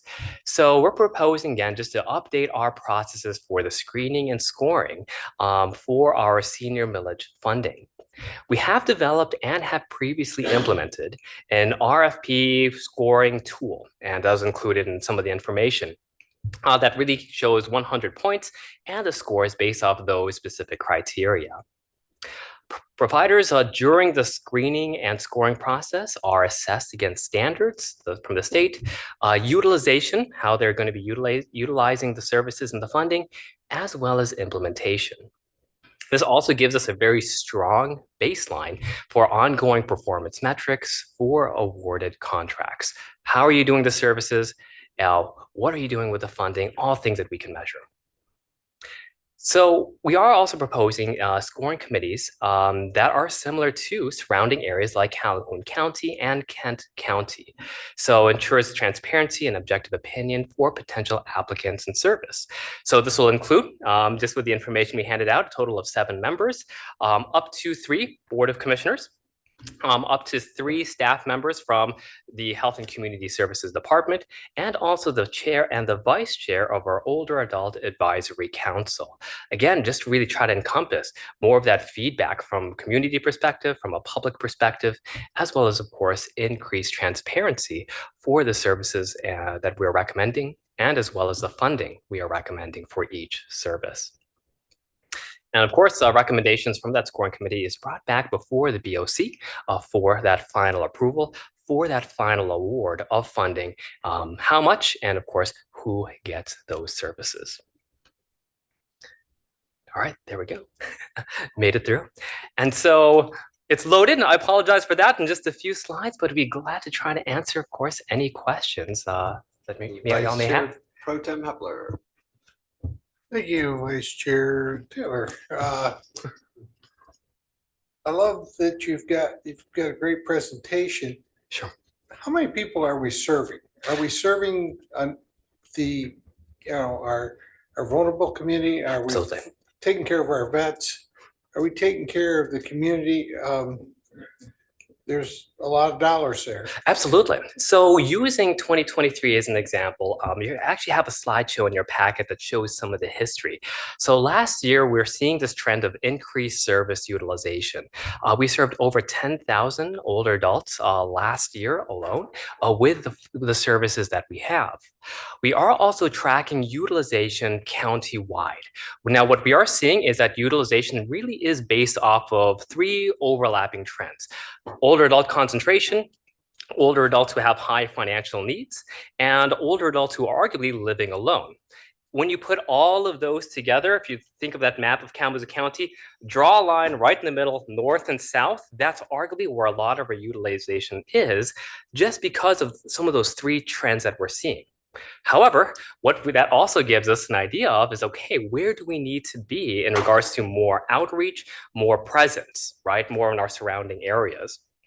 So tomorrow I'm actually having a meeting. We actually worked with a local organization to provide digital, printed, and even commercials and ads on apps, just to see where these ads are going, what that return is looking like. So we're really trying to see how we can build off that. We know that older adults are in our whole county. So we want to make sure that, of course, utilization and our outreach are going to those areas that are also being underserved as well. If I may. Yeah, that's kind of where I was going. Is this, you know, are we just serving right here in the city, or are we out in the county? Because we know that our population is aging. Absolutely. A few of us are getting at least above 30 anyway, so we need, you're gonna have to, you know, reach out. But I guess I'm concerned that we're reaching out throughout the county to cover all of the county's needs, that those folks that need it. Thank you. Oh, absolutely, absolutely. And just to kind of piggyback off that, with areas where we find utilization could be better, arguably. What we're finding is those areas that are arguably underutilized statistically are showing with the information that they probably have caregiver support. Their individuals are living with someone to receive or to get that assistance.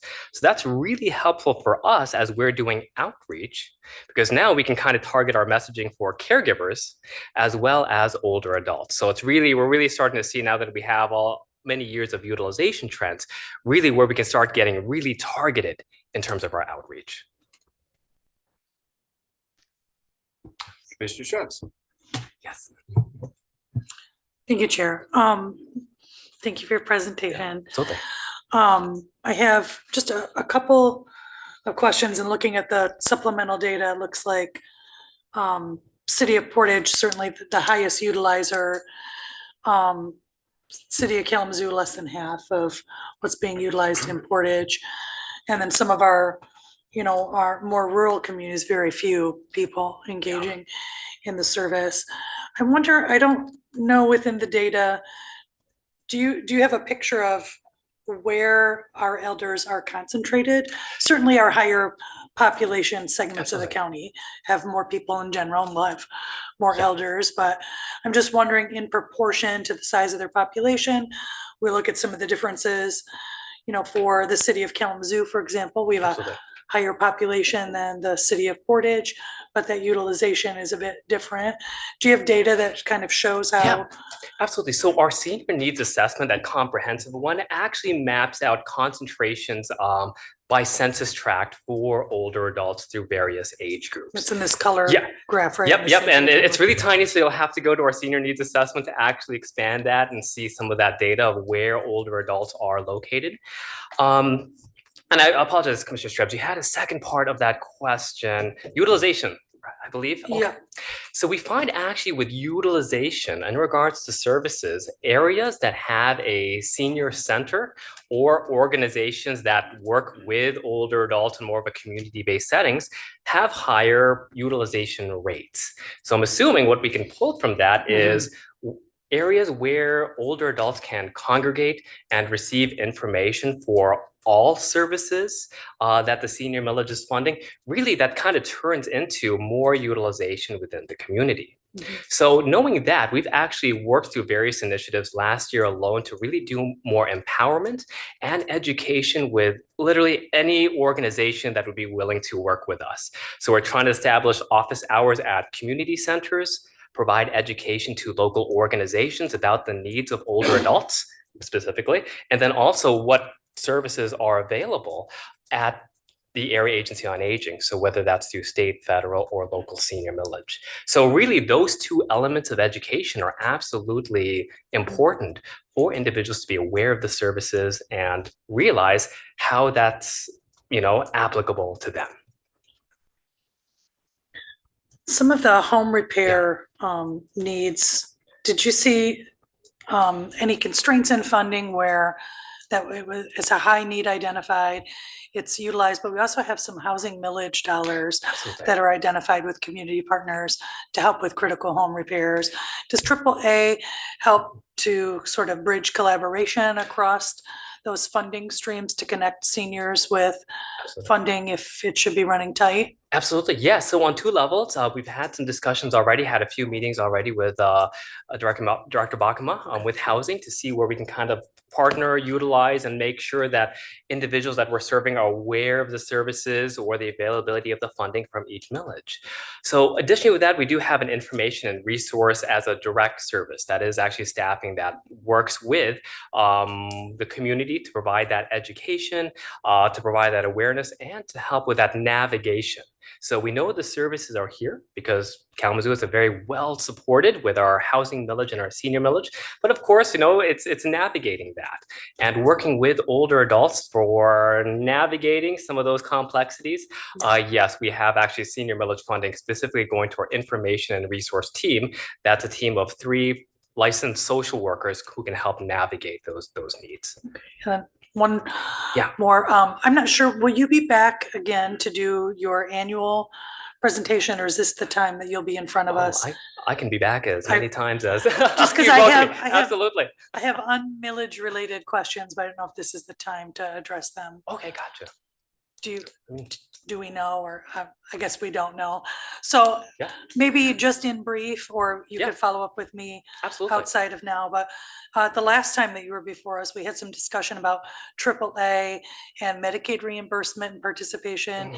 AAA is still not a Medicaid waiver agency for my choice, which covers some of these things like home modifications and enhanced medical equipment. What are the barriers, or refresh me as to why we're not participating as a waiver agency? And the second one, I'll just get it out, was the shortage of direct care workers with seniors. So that applies to a lot of the funding buckets we're looking at, but if there's no people, there's no service. Exactly. So in our strategic plan, we're trying to address that. Absolutely. Sorry. Nope, absolutely. And so I can kind of touch base just a little bit on direct care workers.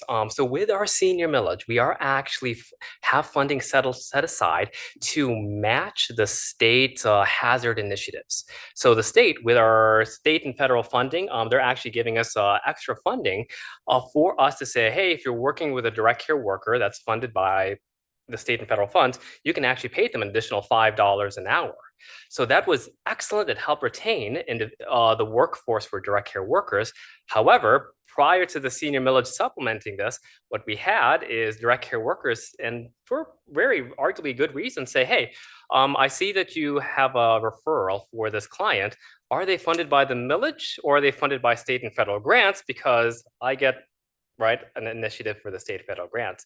So we actually have set aside funding with our senior millage to match that. So any care managed clients who's working with a direct care worker from one of our providers can get that same state initiative. That extra $5 though only brings them up to about 16 an hour, right? Because they were being paid. It's and poverty. Yeah, I know. And there are discussions at the state level already to talk about increasing that with the state and federal funds. And this actually goes back to the Area Agencies on Aging as a network. So we're actually working really closely with the Impart Alliance.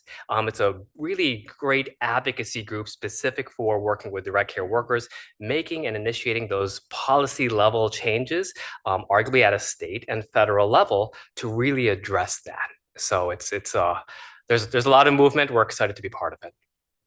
Yes, absolutely. Well, first of all, what a dynamic public speaker you are. Oh, gracious. I wish I had half that ability. So is this ad hoc committee a new concept, or was this utilized back when the millage was initially passed? Great question. So it's not new for surrounding areas, specifically for the millage. This is new. Historically, we have utilized health and community services staff and also staff from our finance department. But in discussions and doing our research over those past 6 years about best practices that we've seen to be implemented with great effect in surrounding villages, this gets us more in comparison with other senior villages, especially in our surrounding areas. Thank you. And also, I just wanted to, I don't know, to thank you, but when I was out promoting the senior millage, and I would go to these township meetings, and somebody put out there the actual figures, like Commissioner Strebs asked for, specifically the number, I could tell the number of people in Alamo Township. Yeah. This number of citizens in your township receive these services. So I think it was very helpful and beneficial to help get that passed. So thank you. Great. Thank you. Appreciate that. Thank you. Couple of quick questions from myself. The funding, proposed funding categories and amounts, how is that different than previous years? What's the change in each one of these categories? Sure. I'm probably, you don't need to do each individual one, but is there a big difference in any of them? So arguably, and Dina, I apologize. If you're able to bring up the slide, I can kind of show a visual here. I know, sorry. All right, let's go back maybe 2 or 3 slides, we may.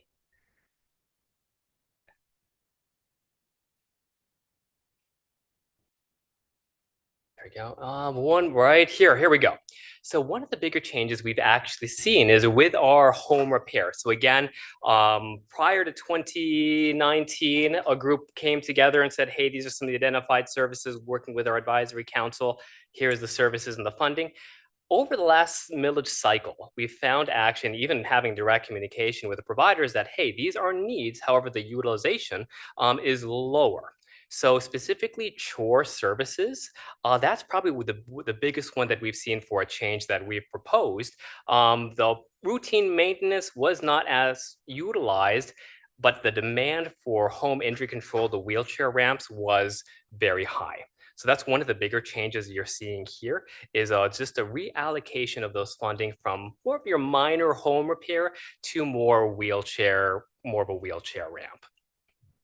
Kind of to answer my question, well, maybe tell me if I'm wrong here. We've kind of been used to change these. We've had previous categories, and if there's a lot of leftover funding, then we realize that we haven't been utilizing that as much, and we're going to the ones which funding levels gets exhausted quicker. Arguably, yes. And so with that unit rate that the state has kind of defined, of course, that's attached to individuals. So even though we're talking about monetary amounts, what we're also finding, hey, if you're not spending the money, or how about this, the more money you're spending, more likely you're working with more individuals. So even looking at it from an individual standpoint of individuals receiving services, yes, that is actually one of the things we're looking at as well. And that gets me into my follow-up question on metrics. You've talked briefly about, the transparency purpose of this allows us to start with baseline metrics so that we can not just use users, but we'll also be looking at effectiveness of the dollars programs as well, I'm assuming. I like that. I think that makes a lot more sense. We just had our strategic planning session and they emphasized that quite extensively. So I guess, am I correct in that assumption? Yes, and so with our RFP, with the one that we even implemented 2 years ago now with our last cycle, as well as the new boilerplate we'll be releasing, exactly. So when we ask the questions, hey, what are you funding? We have them spell out those metrics. You as an organization, because Local organizations, right, Dave? Exactly. They know what their needs are, and we literally have them spell that out for us. How are you utilizing the funding? How many individuals will you be serving? How many units of service will be going to those individuals? That gives us those performance-based metrics that we're actually collecting on a quarterly basis. So we have quarterly reports that tracks that utilization, and even on the quarterly reports, down to a township level. Kudos. I think that's going to make us more efficient and Absolutely. more effective going down the road. I think Absolutely. that's absolutely great. As far as the group of commissioners that would serve on the scoring metrics, I think that's a great idea. I think it allows input from people, and I think we've got 2 commissioners that serve on adult older services, so I'm looking at one or both of them. But also, as we look at, and I appreciate this opportunity to look at how we as a board function with this senior millage, because of the many different millages that we have, there really isn't a lot of continuity in how we implement. For instance, what we do with the housing millage is a lot different than what we do with the senior millage, is different than the veterans mill. I mean, there's different, avenues, and I think this brings into fold more accountability and more transparency in the process. So I really do appreciate that. Thank you. Absolutely. Okay, thank you very much. All right. Thank you. Appreciate it. Okay, next on our agenda, a resolution to establish an ad hoc committee for the purpose of senior millage. We can just do that at the next meeting, and Chair Ray would probably assign those people. 2025 budget discussion. Kevin.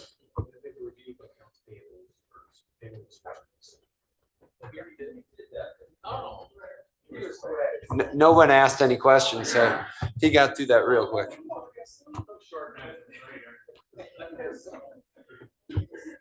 May you hit that mic real quick? Thank you. I know. Well, thank you, Vice Chair Pro Tem, Commissioners. So this evening, we have a short presentation on 2025 expenditures, kind of, I'd say, compiling some of the desires that were articulated during the 2025 budget retreat, and then also just kind of laying the foundation for expenditures that we are seeing on the, I'd say, that are at our forefront, and then we'll likely present an administrator's recommendation at the next meeting on the 17th. I'll actually have Director Post come back up for a little bit and review some of these items, and then I'll take over part of the tail end of the presentation. So thank you. Okay, thank you very much. Looking at the expenditures, the first slide, what we're going to provide to the board is this is the history going back from 19 with our budget, our actuals, our unspent balance, percent collected, along with increases by budget and actual at the bottom. So thought there was a lot of value here to kind of show the unspent balance as we progress from 19 all the way to current. We can see the unspent expenditures. And I do want to put just a minor emphasis on the transfers that we've been discussing. Again, we are waiting for the state of Michigan to confirm with our indirect costs. We want to move back to a methodology that we are more accustomed to. Once they do that, we're going to come back, present budget adjustments to reduce the transfers. By doing that, that's going to help that unspent balance as we move forward. Okay. Next slide, please, Dina.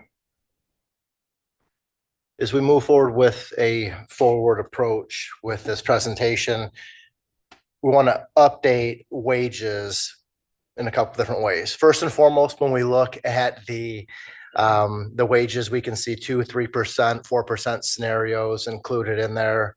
We break those out by wages as well as fringe benefits. You can see the bottom lines, 2%, 3%, 4%.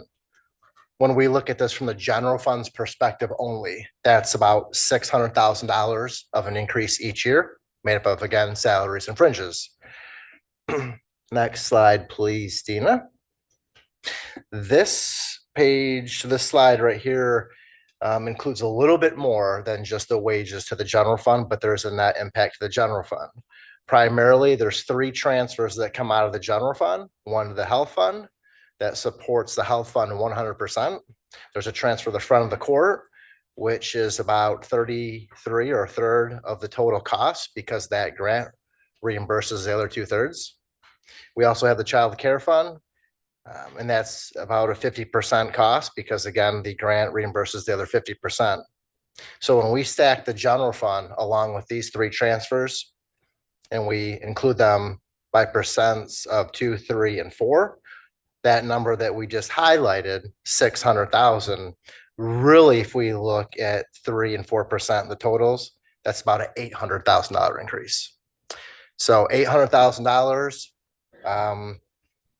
for each percent increase to the general fund. So that's what we want to walk away with. Okay. The longevity payments. This is one of the benefits that HR presented. We've discussed this budget retreat. This is what that table, that matrix looks like. Again, what we did is we captured employees 0 to 5. Those were not eligible, 6 to 10, 11 to 15 years, 16 to 20 years, 21 to 25 years, 26 plus. That's what that looks like. To walk away with this, it's for the employee, how many years of service that they have. We fit them in that bucket, and that's what the total payments represent in the amount of $330K in this example. That would be effective January 1st of 25. Is it okay if we ask chat questions as we go? Absolutely. Commissioner Thank you. Strips. Thank you so much, Chair. Just on this one, the 646, so it's just non-union employees included in the estimate? So I will want to. Okay. Okay, there we go. Okay, thank you. And then, are they paid at a tier? So like a 26-year employee, do they get the different compensation rates all the way up? Like, they get $50 for the first 5 years plus the 55 or they just get paid out at the rate? Every year they get paid $70 for all 26 of the years. Correct. So if you had an employee that had been here for 26 years plus, they're going to get the data years of service times the $70. Thank you so much. Yep. You're welcome. Thank you. And I actually had a question going back to the budget wage scale increase consideration. How often do we look at the fringe rate that we charge in each department, whether it be, I know FOP is different than not. How often do we assess that? Great question. Yeah. So the rates, the FOP and the command that you just mentioned is 54%. The general county is 42.9%. The 54% has been pretty consistent for a while. I did not notice any changes or fluctuations going back the past decade. I was more focused on the general fringe rate that increased from 36.5% to 42.9%. I want to say in 2018-ish off the top of my head. That's a significant change. And I think then as it relates to the benefits fund, what we've been able to see the last 3 years, we've had an increase with that. So just because of all the grants, if you would, the millages, how we increased from 36.5 to 42.9, that was a substantial increase. I think now what we're watching is expenses slowly, naturally catch up to that. And then obviously this is benefits approved by the Board of Commissioners. So as benefits do get included in that, that obviously is going to bring down that threshold and have more of a accurate expenditure Gotcha. rate. And I think you know where I'm going. Like the employees benefits fund that was funded with that percentage has grown by, quite a bit in the last 3 or 4 years. I think it's close to doubled. But I guess my question is, if we look at that 36 or 42.9 and we were able to, reduce that amount if we could, or if we needed to, or if we're directing huge surpluses on that side, what would that necessarily do with our cost? If we dropped it from a 42.9 to like say a 1% on the non-FOP employees, full-time employees, what kind of effect would we have on the estimation of the salary costs when we're going through budget time, I guess? That's probably a question. Maybe you can send me an email on it because I think it'd be probably pretty complicated. But I think in planning sessions as we move forward, I do think we probably need to look at that rate and see that could be contributing to. It's fair. Yep. We'll provide that assessment. We'll work with administration on that, make sure we're seeing the same information, then we'll present that accordingly. Absolutely. You're welcome. All right, Dana, if we want to advance a few slides. Okay, so here's the 25 benefit enhancements for the non-medical piece. Again, it was the first meeting in August, I believe the board moved forward with the medical piece. So we're going to focus on the non-medical. Looking at that, these came directly from the employees, but we can see we've got 6 on this slide, 6 on the next. We'll focus on this slide first. You can kind of see the table here, the reinstate the longevity pay. That was not recommended by the plan design committee. That total cost of about $331,000 for the reason being it's just not sustainable in the long term. We can see a couple other descriptions here. We got the paid FML. This is with recommended yes with modifications from the plan design. There's no cost to this. You can read the comments at your leisure. We can go through these one by one. The cash out annual leave once per year that was recommended by the committee that has an estimated cost of about $429,000. That would be a one-time cost, which would allow employees with over 320 hours of annual leave to cash out up to 80 hours once per year. That 80 hours would serve as kind of a security to maintain that for future leave if needed. We've got the rule of 80 implementation. This is pending the board's consideration. Can I quickly ask, the rule of 80, which I'm full support of, it has what the cost is. What is the anticipated cost savings as we're taking people at the H or whatever step and hiring new people at the A, B, or C step? There would be a substantial cost savings in that aspect if we were to implement that, correct? Yes, I think Just there's impossible from to calculate. an HR angle here. Do we have that information, Administrator Catlin? Okay. We will. Okay. Thank you. I have an additional question on the rule of 80, probably not for Director Post, but for administration. In general, the concept of it, I am not in opposition to, but I wonder within our strategic plan that we reviewed earlier this evening, it addresses efforts to try to retain our long-term employees, particularly those with 25 years experience. And the rule of 80 would then encourage those people to leave the organization. So it seems like we have approaches that would be in conflict. We have a goal within the strategic plan to retain a financial or a benefit policy that encourages them to leave. So maybe just some additional dialogue or information around that. Thank you. Yes, Commissioner Stripp, so we can go back as a team and talk about that, I guess. I think there's 2 schools of thought on that. So one, I think the tenure of employee would need to be defined in the strategic plan, or we need to put some thought behind that. So I think that, we want to encourage work-life balance. We want to encourage folks that have put in their time, their dedicated service, long service to the county to be able to retire as they desire. But I think though too, we need to have a definition around what we believe a long tenured employee is, whether that's 10 to 15 years, or if we're saying that's a 25-year plus employee. So I think, why don't we go back as a team and discuss it with the strategic planning consultant, and we can bring that back to this board as well.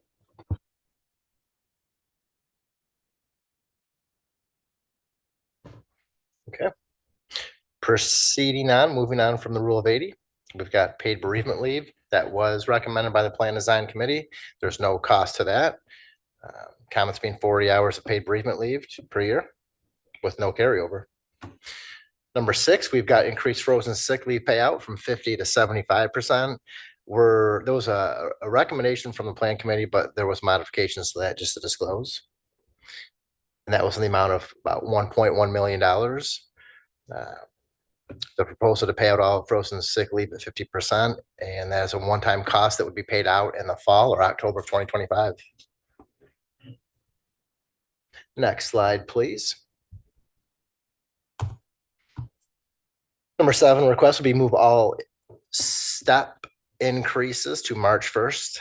That's tabled for discussion for next year. Number 8, we're going to have allow tuition reimbursement program to reimburse employees for student loan payments up to $5,000 a year. That was not recommended by the plan committee. We have number 9, add childcare financial support for all employees. That was also not recommended by the committee. That did have a cost of $550,000. Number 10, we've got increased tuition reimbursement from $2,000 to $5,000 a year. That was recommended by the plan committee, and that had an annual cost of about $66,000. With that, that would potentially also include certification programs. Departmental budgets would accommodate such cost in areas where the employee may not want to take that on. This would also include textbooks and fees, but no supplies. Number 11, we've got allowed tuition reimbursement program to be used for employee dependent college education expenses, which was not recommended by the plan committee. Just as well as number 12, lastly, to bring back the on-site wellness coordinator and wellness programming. That was not recommended by the plan committee, as that was, it's worth notating that was eliminated in 2020 due to budget cuts. So here are the 12 non-medical employee enhancements for consideration. With that, I will defer to Administrator Catlin. Thank you.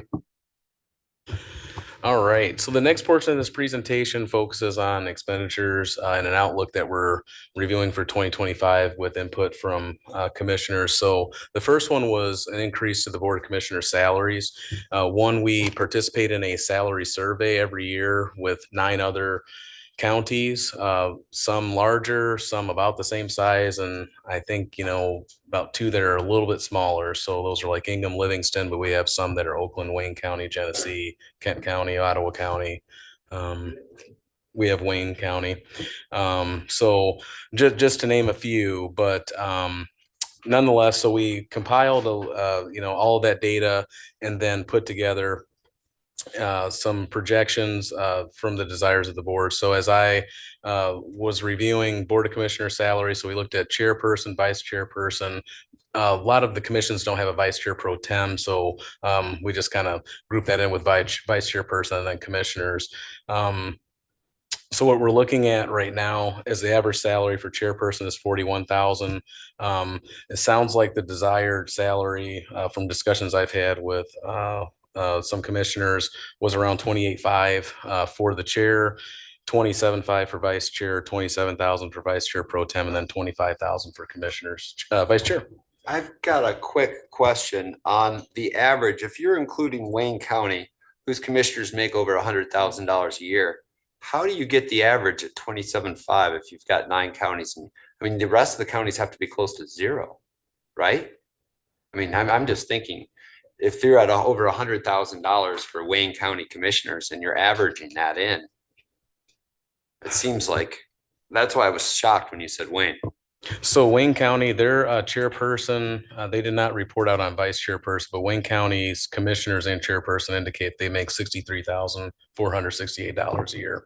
Oh, I think that we're not comparing apples and oranges. It's either a per diem section that they do it or anything else, but they make well in abundance of a state rep. No, they're over 100, and they've got people that work for them, the assistants that are making $40,000 a year. Maybe they do it through a per diem basis, but I know Wayne County, Oakland County, I'm not as familiar with, but yeah, I don't know if it's hard to pull. It's like pulling teeth when you ask MAC for that information. It really is, because they'll give you what their salary is, and then they'll have a per diem. They'll have a cell phone expense. They'll have in-county mileage, all this other stuff. Like for instance, Berrien County. Berrien counties, I think their salaries are like in the 10s or teens, but they have in-county mileage, they have per diems, they have meal expense, salary. Like, it's really hard to get a true comparison. So I'm sorry to cut you off there, but it is very difficult to try to figure it out. I completely agree with that.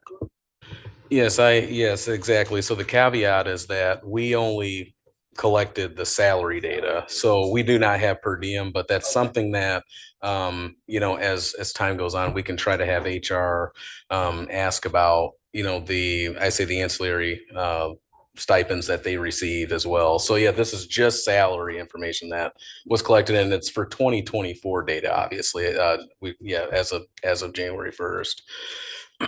So that I guess I would say speaks to the Board of Commissioner salaries. Any additional comments on commissioner salaries at all? Commissioner Morales, any feedback? Well, I thought, and I know we'll vote on this later, but it was not commissioners making 28. We were all well into the 40 K range. And maybe vice chair and chairs would be 41, 42, but not at 28. And I know I was one that dug deep into salaries and compared us to Wayne County. And at that time, which was probably maybe a year or two ago, Wayne County was making 80 from what I saw online. And I'm not sure what MAC is reporting or how their structure is, but that's where I had got the salary increase from. So I would not be in support of regular commissioners with all that we do make in 28. I would definitely support us at least making 40 and then the chair 42 and maybe, you know, vice chair 41. Vice Chair. And I would add on, if it is, I think we need to do a little more information, and I'll start digging on that too. But it is, in defense of the administrator, it is really, really hard to get that information, because you call up and you call, like, whether it be an administrator, you go through their public records and you try to figure it out, and they've got their salaries there, but they've just loaded the per diems, and some of the counties that are doing it more upfront and honest way and saying we're putting our salaries and we're not going to do it special in-county mileage or stuff that we don't give other regular employees, then it just kind of, it makes it difficult to find that information out. So I do appreciate the efforts trying to figure it out, but maybe the per diems avenue and what all the other counties are doing is the avenue to do it, but it makes it hard to figure out that information. Commissioner Morales. Thank you. And so, no, I'm not, no discrepancies against your work, but I do want this to be a seamless process so that we don't overwhelm administration with paperwork when we start doing mileage and per diems. I'd rather it be a flat rate. And then, we've been in some talks if we wanted to get some others on board as far as having them go to meet, attend some other meetings, and maybe that's where some additional funding would come from. But I'm not in support of having per diems for us to fill out paperwork and do all that other things with, that other stuff with meetings, because I know it puts a strain on different departments. So as I said before, I won't be voting, 28 comes up, it'll be a hard no for me based on what we do for those of us who have jobs and have to take out time. And I don't think people understand that this is really another full-time job, and that most meetings don't even last 45 minutes. You're asking folks to come and dedicate 2 to 3 hours for each additional meeting that we go to, on top of community events, on top of our emails and everything else. So I just want the public to understand what our jobs are here, that it's not just easy. It's not the first and third that we come here and that's it. It's every day of the month that we are working. And in preparation for these meetings, we have, what does this say? This agenda was short with 129 pages that we have to review and look through numbers. So thank you.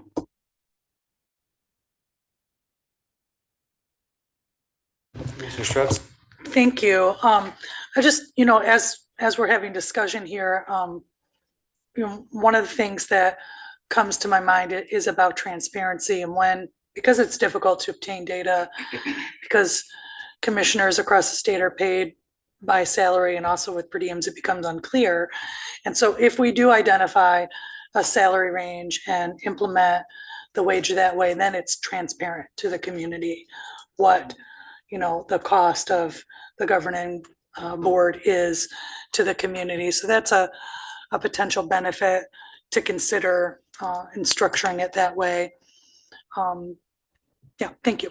And Commissioner Shrebs, you kind of hit on something that I think probably we as a board need to have at least this basis of a discussion, in that, does this board feel more comfortable in, as Commissioner Shrebs said, base, I think Commissioner Morales alluded to it too, a salary and we're not going to do the per diems or not do the in-county mileage or not do all the other stuff that other counties do, and we just have a set salary system, or because I'm kind of going along, I think that makes more sense. It's more honest, but Commissioner Gissler. Yeah, I agree completely. And it also, I'm looking up for Ryan's folks here. Is Ryan still? Oh, there he is. Yeah, finance has to handle all that stuff. And when we first put our cell phones into the equation, I was submitting, an annual, or not an annual, but a monthly bill from Verizon for my phone, not my wife's or not our plan with our grandkids and that sort of stuff. And that was just a total pain in the butt for the people in finance.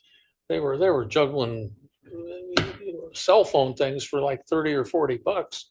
And I completely concur with you, John.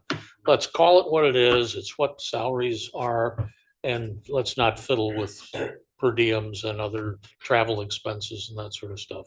We have a decent travel expense policy, I think, and that's good. Stick with it. But the business of I would love to get paid for the mileage, because I think I'm probably the farthest. I don't know, maybe Jeff is. Are you the farthest from the county building?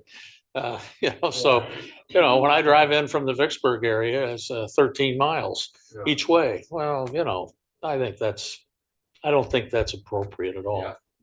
Okay, well, I think you've given, we got my mic on. I think, Kevin, we've given you a little bit of direction on that, I think the board feels more comfortable with not the per diems, even though Commissioner Hepler, then Commissioner Morales. Thank you. Commissioner Morales brought up a good point. This is like a full-time job, practically. I mean, you got your day job and then you got your afternoon job, which I'm fine with. And I agree with what our other commissioners are saying. Let's not try to make it the impossible dream here you got to put in for every, mile you drive or you go to lunch or something. I mean, I understand if we're somewhere in Lansing or, going to a meeting somewhere. But let's just make it a flat rate and make it easy for our administration, our finance to deal with it. But people have to understand, this is not, we're just meeting a couple times a month. I mean, I've got 5 meetings set for tomorrow morning, tomorrow afternoon. And that's pretty much going to shoot the day, but. Thank you very much, Commissioner Morales. We're not gonna beat a dead horse, but in looking a little more digging, the 60 that you mentioned, that was for regular commissioners, and it says that the chairperson receives an additional $12,000. So that's without their per diem, that even commissioners are at, this is for Wayne County, that are at 61, and then their chair is at 73.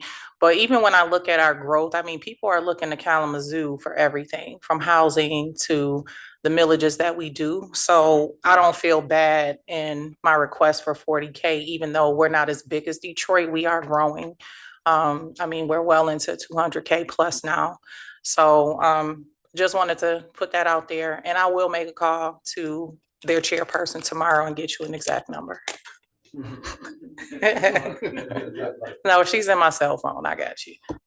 Thank you, commissioners. Yeah, no, I do see the Wayne County. I was able to obtain their county code via one of our staff, and you're correct. It's 61,808 with a $12,000 supplemental for chairperson, $6,000 for vice chairperson, vice chair pro tem. So I guess I want to reiterate that it's the Board of Commissioners that just needs to tell us what you want your salaries to be. And really the part of the I guess this exercise tonight is to provide administration with that number for the most part, so that way we can have a balanced budget to present on the 17th. So I do loud and clear for sure on the just a salary instead of per diems.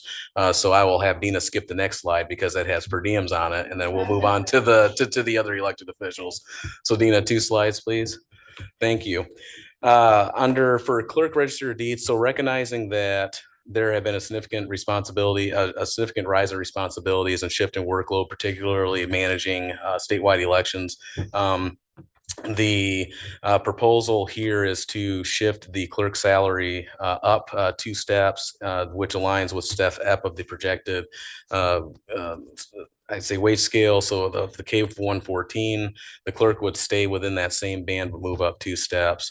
The average salary for clerk register of deeds that we've surveyed for the 9 other counties is 126,000. The clerk salary proposed for 2025 would be 138,399.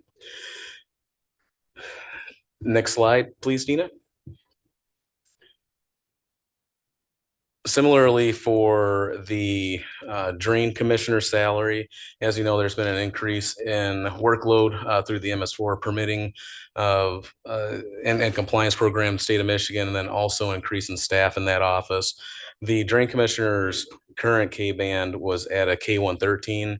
We are proposing realigning that to the other elected officials of clerk and treasurer to a K114 with a projected step E step because of the workload responsibilities. The average salary for drain commissioner surveyed is 132,000, and then the drain commissioner salary proposed and being considered is $133,086.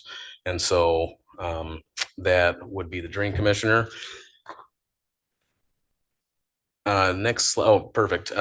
The treasurer's compensation is aligns right now currently with average compensation. So the average compensation for a treasurer surveyed within that same pool was 126,000.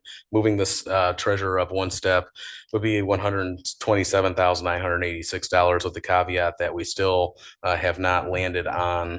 So these numbers that I'm presenting for the for consideration or proposed are aligning with a 3% increase to the wage scale, not the 2%. So I'm using the 3%. And so at that step, at a D step, K114, that's what the treasurer's salary would be. That would shift depending on how the board would like to move forward with the actual step increases or the wage scale adjustment rather. Next slide, Dina.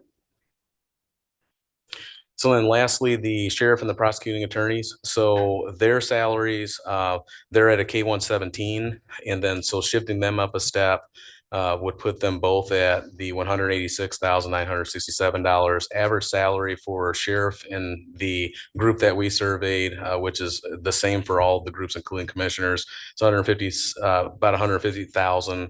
The prosecuting attorney and again, this is 2024, was 167,000 average. So that's where their salaries would be up 1 step. And again, the Board of Commissioners is free to sort of opine on this and tell us where they believe those salaries should be within the scale. And I believe that is the end of the discussion. We're happy to take questions. Questions from commissioners on this? I will say I didn't know that counties paid the drain commissioner more than the treasurer and the clerk. I guess other counties must do that. But I know that he's got a lot of stuff with the MS4. I will not be voting on the clerk's salary. That is conflict of interest, so I'm not going to vote on that. But I would support an increase for the treasurer for the drain commissioner salaries in that with the what the state mandates that have come down from the state of Michigan has asked him to do a lot more things. And well, not necessarily asked him, we've put those mandates into his office. So that's a lot more stuff, the work that he has to do. So I don't have a problem with that. But that's my only comment.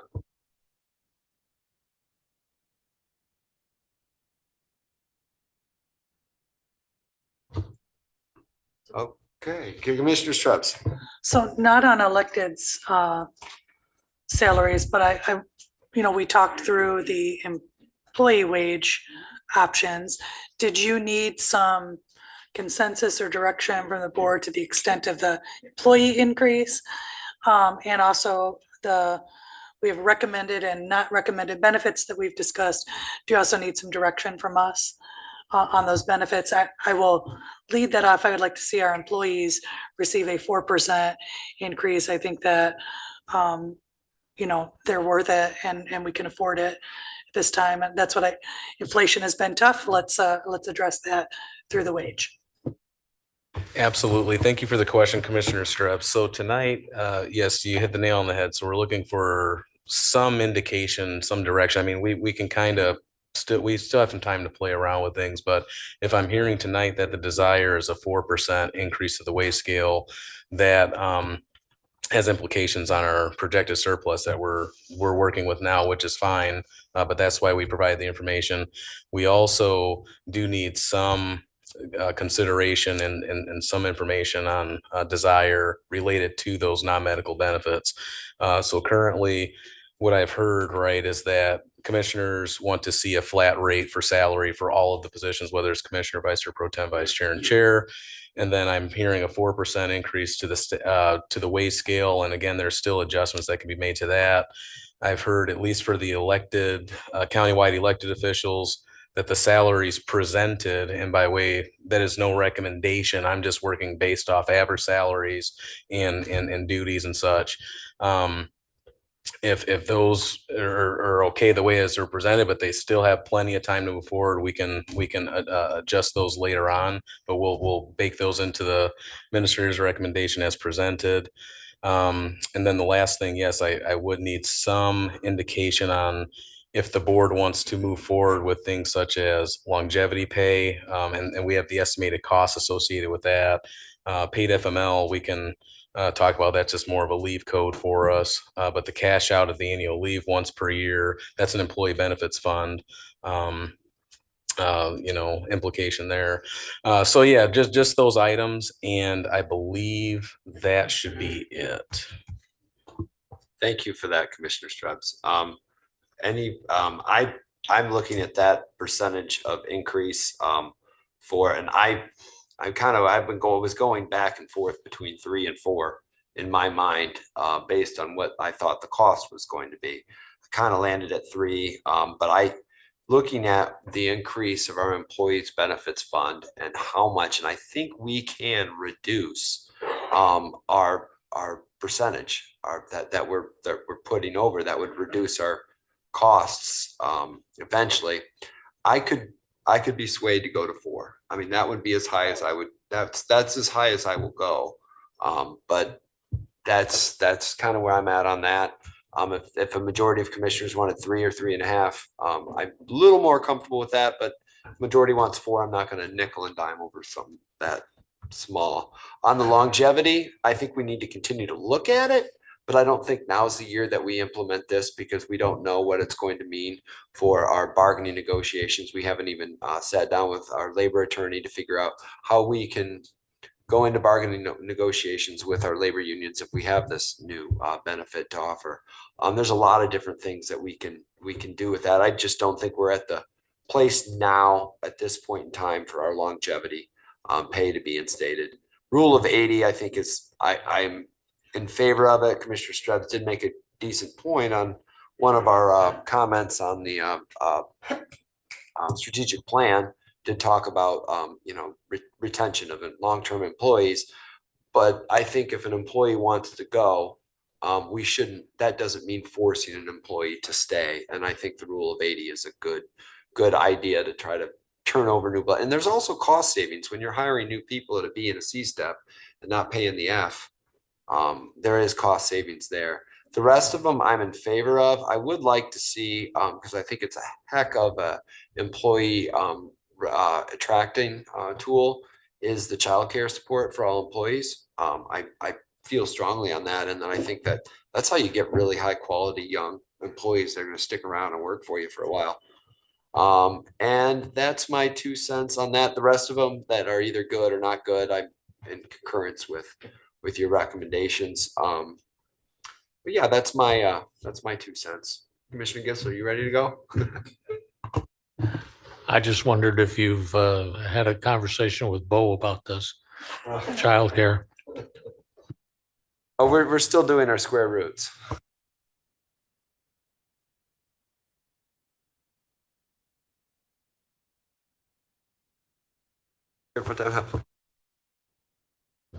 I'm kind of with Commissioner Stubbs on this 80 and I agree with what you say. If somebody wants to go, but you lose your institutional memory, and that can cost you more than you're going to save with somebody new coming on board that doesn't know the ropes.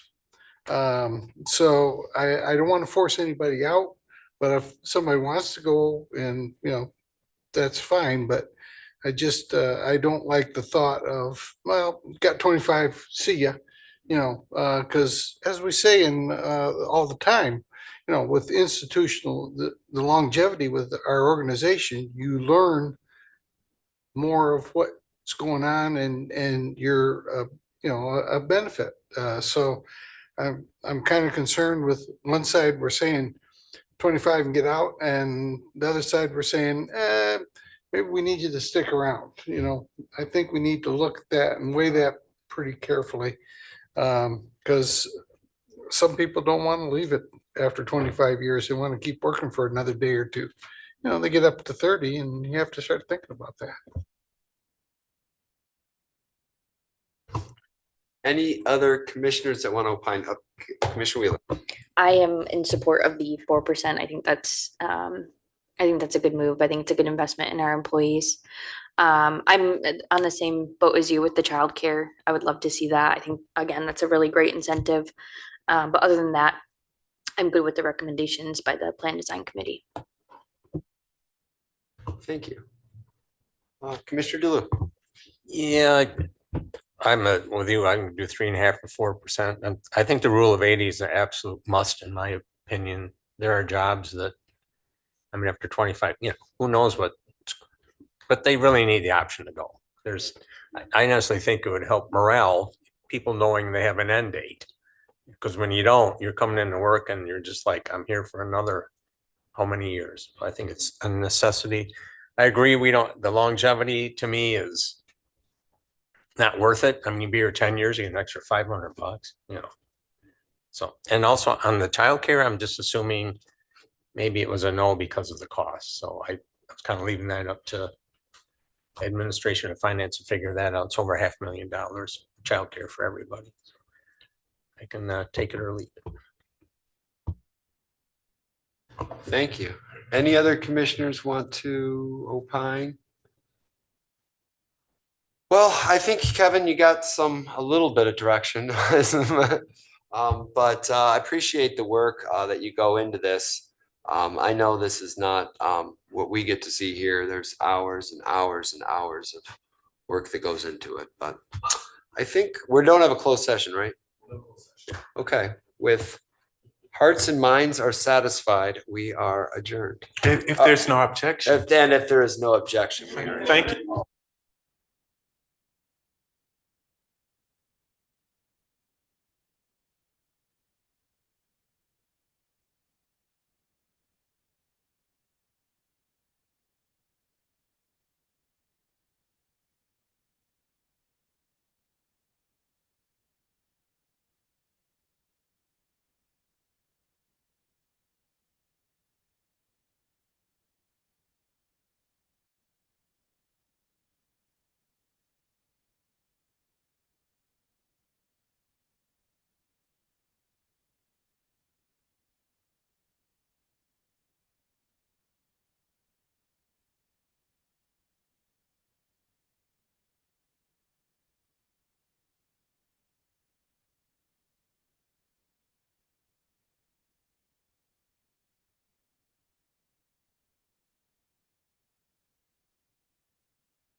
All right, I'm gonna call the September 3rd, 2024 regular meeting to order.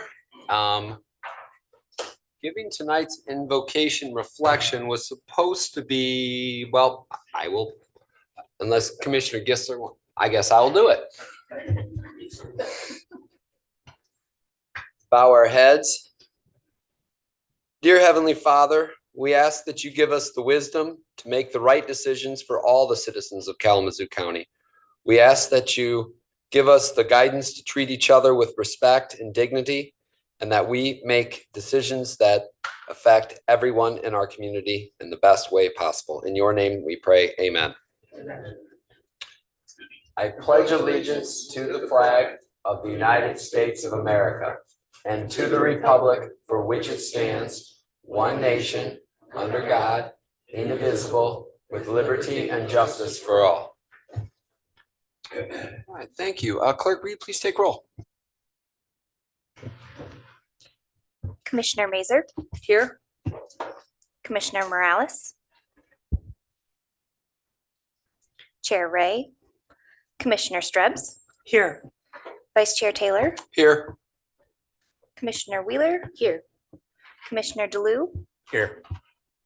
Commissioner Gissler. Here. Vice Chair Pro Tem Hepler. Here. You have 7 present. Thank you. That takes us into proclamations. Now, I handed out some of those today. If you've got one, who do you have?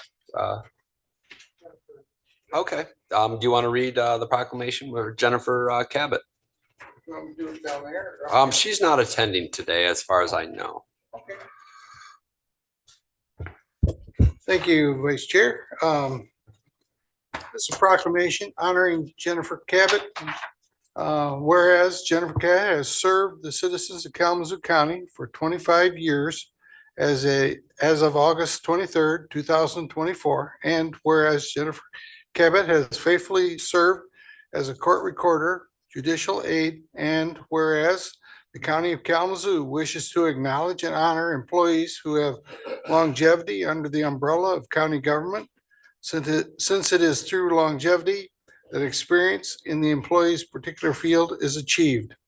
Now, therefore, be it resolved that the County of Kalamazoo County Board of Commissioners does hereby acknowledge with gratitude that the many years of dedicated service Jennifer Cabot has imparted to the citizens of the county and offer its best wishes for many more years of mutual association. Is there a support? Okay, a motion and support. All those in favor signify by saying aye. Aye. Those opposed? Motion passes. Next, we have a proclamation honoring Lynn Party. Who has Commissioner Gissler, and she is attending, I believe, if you want to go up there and read it. Hi.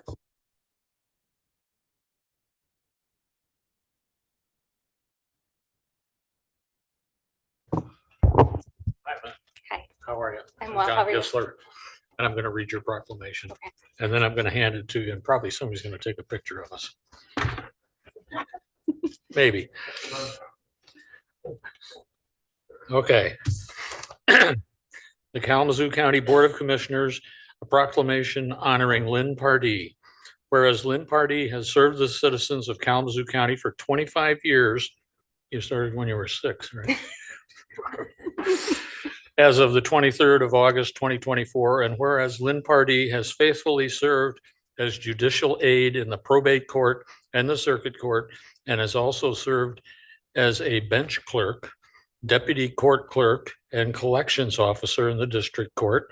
And whereas the County of Kalamazoo wishes to acknowledge and honor employees who have longevity under the umbrella of county government, since it is through longevity that expertise in the employee's particular field is achieved. Now, therefore, be it resolved, excuse me, that the Kalamazoo County Board of Commissioners does hereby acknowledge and with gratitude the many years of dedication and service Lynn Pardee has imparted to the citizens of the county, and offers its best wishes for many more years of mutual association. A motion and support. Clerk, will you please take roll call on this one, if that's okay? 25 years is a long time. Commissioner Morales, Chair Ray, Commissioner Strebs, Yes. Vice Chair Taylor, Yes. Commissioner Wheeler, Yes. Commissioner DeLu, Yes. Commissioner Gisler, Yes. Vice Chair Pro Tem Hepler, Yes. Commissioner Mazer. It's already signed. You have 7 yes.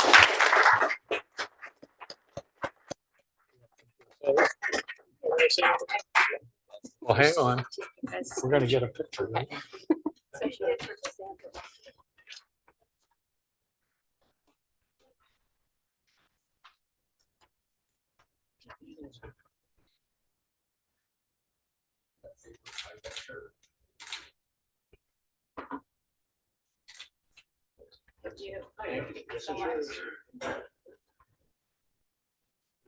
All right, thank you very much. And the next, we've got, you're already on it, Commissioner DeLu. Thank you, Vice Chair. How are you? How are you? Good. I have a proclamation honoring Liliana Clomparens, even after I asked the fine judge. It's like- It's a difficult name. It is a difficult name. Thank you. Whereas Lillian Clomparens has served the citizens of Kalamazoo County for 25 years as of August 30th, 2024. And whereas Lillian has faithfully served as deputy clerk in the 8th District Court and as a judicial aide to the Honorable Paul J. Bridenstine, both in the 8th District Court and the 9th Circuit Court. And whereas the County of Kalamazoo wishes to acknowledge and honor employees who have longevity under the umbrella of county government, since it is through longevity that expertise in the employee's particular field is achieved. Now therefore be it resolved that the Kalamazoo County Board of Commissioners does hereby acknowledge with gratitude the many years of dedication and service Liliana has imparted to the citizens of Kalamazoo County and offers its best wishes for many more years of mutual association. One more roll call vote, quick.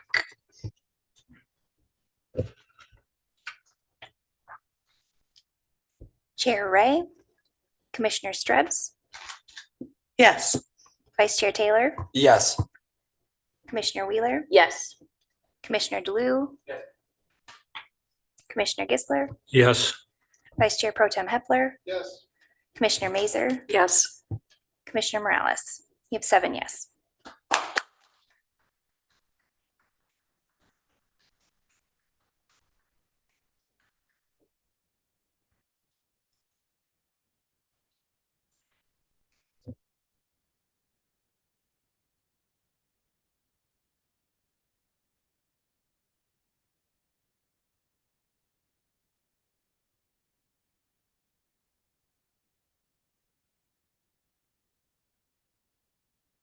Thank you much. And Commissioner Strebs, will you take us through the National Suicide Prevention Month proclamation?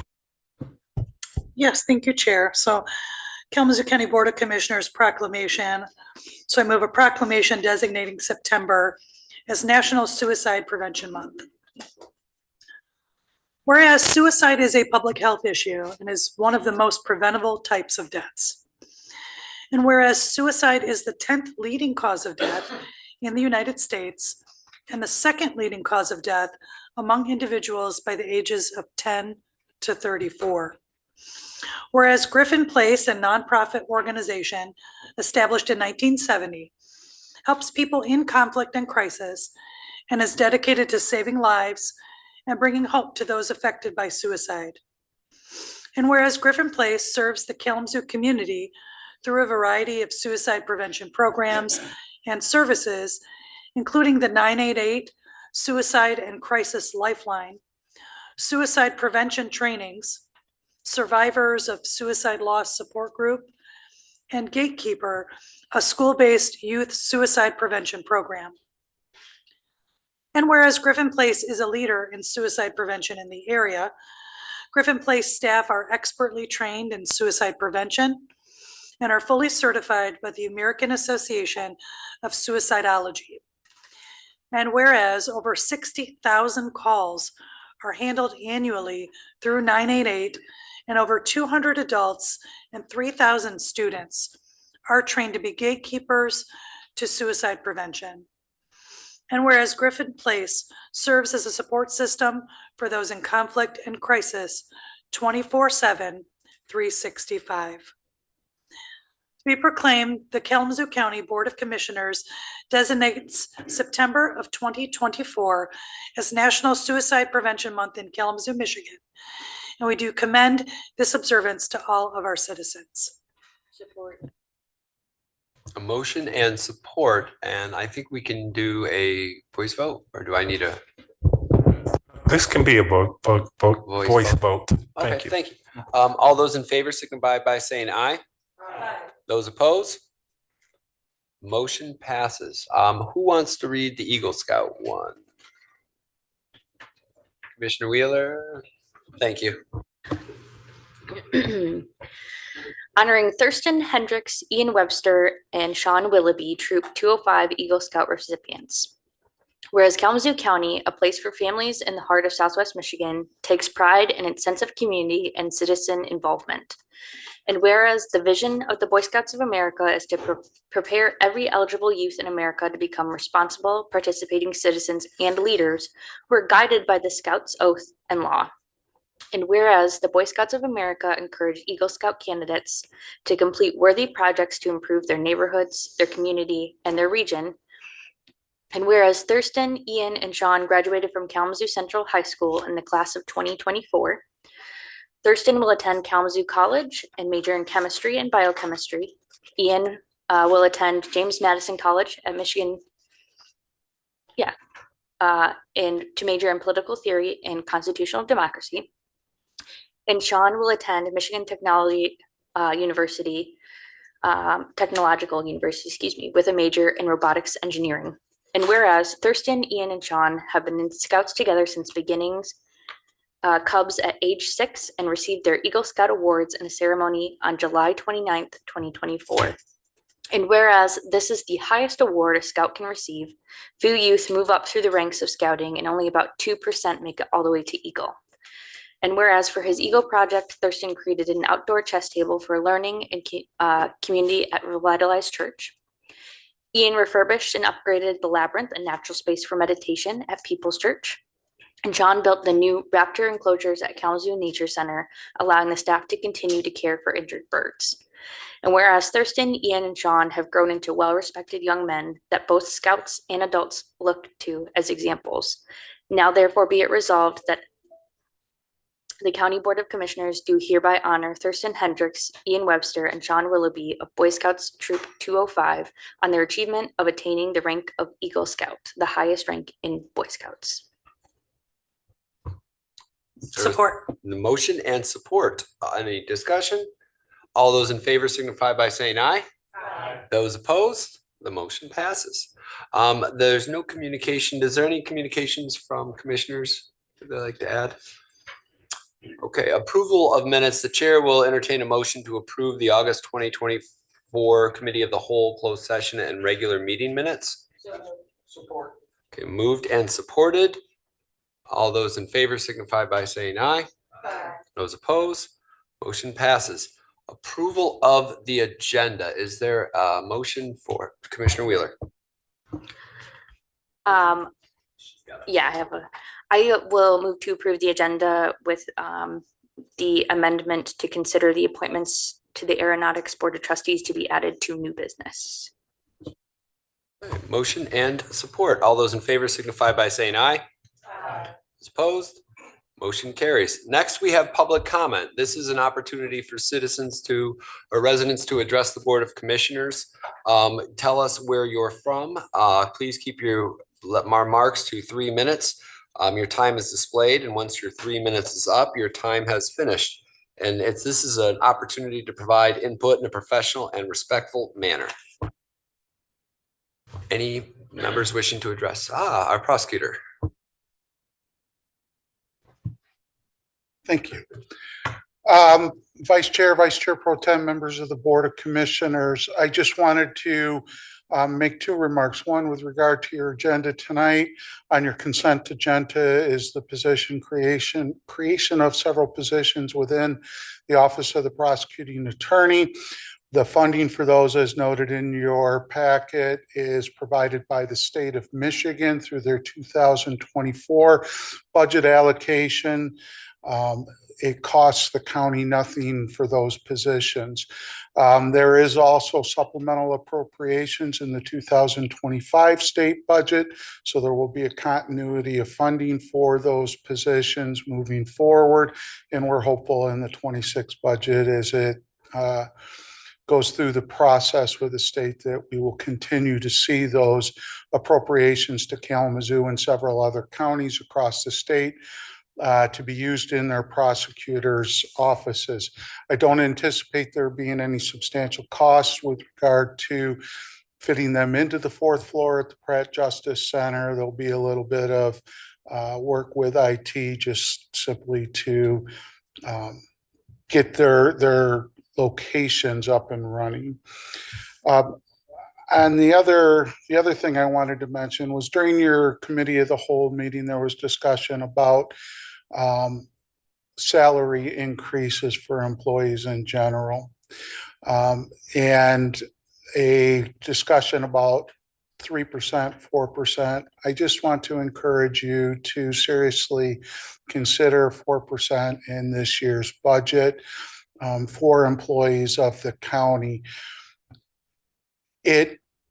Your support of them is important. That 4% is really helpful at the bottom end when people are in those ABC steps, new employees coming into the county. It's also really important for those people that are at the top end, as you have recognized tonight with your proclamations as well as in your earlier discussions. Those senior employees are very important to this organization as well. And when they get to 10 years plus, they're not getting step increases. The only increases they get are those cost of living salary increases. So that 4% becomes very important to that group as well. I can't tell you what every department looks like in this county, but I can tell you what my department looks like. 0 to 5 years experience in Kalamazoo County is the largest group of employees in the prosecutor's office. The second largest group of employees are those that have been here for 10 plus years. That 4% hits on both of those in a significant way. The smallest group of employees is 5 to 10 years. So thank you. I strongly encourage you to adopt that 4%. Thank you. And I'd be remiss if I said congratulations and great work for fighting for that additional money from the state. I know that there was a lot of stuff that went on with your position as the chair of the Statewide Prosecutors Association. And thank you very much. I think that we've reaped some rewards and many more to come, I think, from your association with that group. So appreciate it. Any other commissioner people wishing to just talk? Is there any hands raised? Okay. Moving right along. Consent agenda. Cool. I'm not volunteering to read it. I would just like something pulled from the consent. Oh, you would like something pulled from the, okay. Which item would you like? 2024-988. Under emergency management. Okay. Okay. That will be pulled. Who would like to read the consent agenda with that subtraction? Thank you, Commissioner Morales. Okay, under administration 2024-982, and I will just refer to everything as the last numbers moving forward. Request of approval and signature of a contract with the Kalamazoo County Community Foundation. Item number 1015, request for approval of appointments of the Pension Appeals Committee under Board of Commissioners, requests for the review and approval of fiscal year 2024 Cycle 2 Going Pro Talent Fund for Michigan Works. Item number 966, request for the review and approval of FY 2024 Child Support Navigator. Item 990, request for approval of a resolution to formally integrate the Office of Community Corrections as a division of the Sheriff's Office under Finance. Item number 765, recommendation for approval of accounts payable and payroll disbursements. Item number 947, request for approval of a contract with Verizon Services. Item number 991, request for approval of various budget adjustments and transfers. Under Health and Community Services, item number 821, request for approval of fee schedule for child adolescent health clinic services. Item number 948, request for approval of 1 FY25 emerging threat agreement, 2 for health officer director to electronically sign agreement in egrams on the county's behalf. Item number 993, request for approval of funding categories for 2025 through 2027 senior millage grant process. Under housing, item number 930, request for approval and signature for Amendment 1 with the City of Portage for emergency repair home repair. For the emergency repair home program. Item number 931, request for approval and signature of Amendment 1 with the City of Portage for the housing rehabilitation program. Item number 951, request for approval and signature of a grant agreement with Community Action Agency of South Central Michigan. Under planning, item number 961, request for approval of a resolution to post public notice and set the public hearing for the landscape forms, brownfield plan in the Charter Township of Comstock.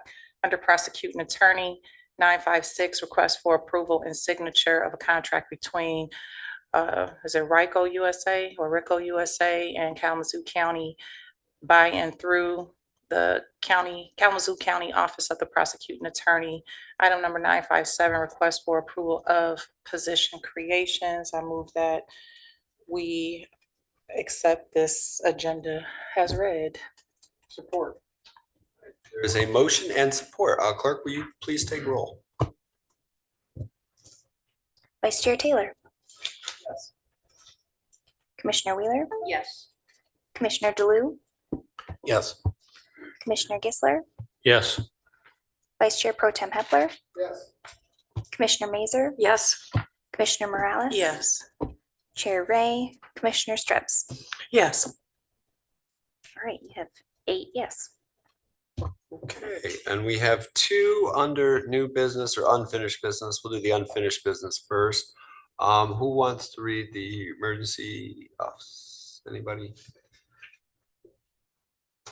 Well, I think he pulled it because that's it.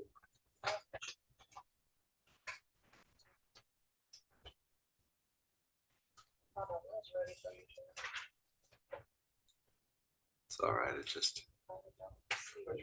It would be under county commissioners. I'll read it. Okay. Vice Chair Pro Tem. Request for approval of an amendment for emergency management resolution.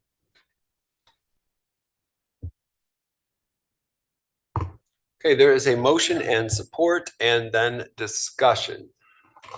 Commissioners DeLu or Commissioner Krebs? I know Commissioner DeLu, did you want to talk on this or no? No. Yes, I just had a couple of questions from administration on this, actually. From what I'm understanding, it's kind of a realignment or reorganization of the emergency management department. I wonder if currently the director or the person that wasn't the director was a union position at the Sheriff's Department. How is that going to be handled under this scenario? Thanks for the question, Commissioner. So the position would be designated as an exempt position, similar to like mine. And then as part of the transition, the OCC director would become a union position. So we have negotiations with that union, the command staff union. So that's the lieutenants and captains of the sheriff's office. They would, and they're inclined to accept the director of OCC as a member of their union. So it's a neutral move in terms of exiting a director and then increasing the directorship by 1.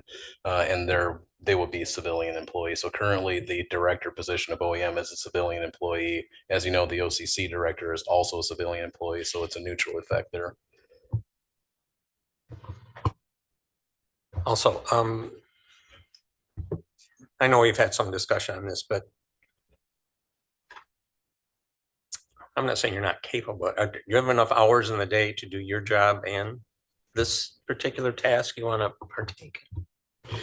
So this position as an OEM coordinator, it's about accountability. And so really it's holding those accountable. I wouldn't be doing the work that the office would still be staffed with a director and capable employees such as an emergency management specialist to carry out the duties. What this transition does is that it ensures that the county board has and can give more direction and hold me then accountable, or the administrator controller, whoever that is, accountable to effectuating the duties of the office.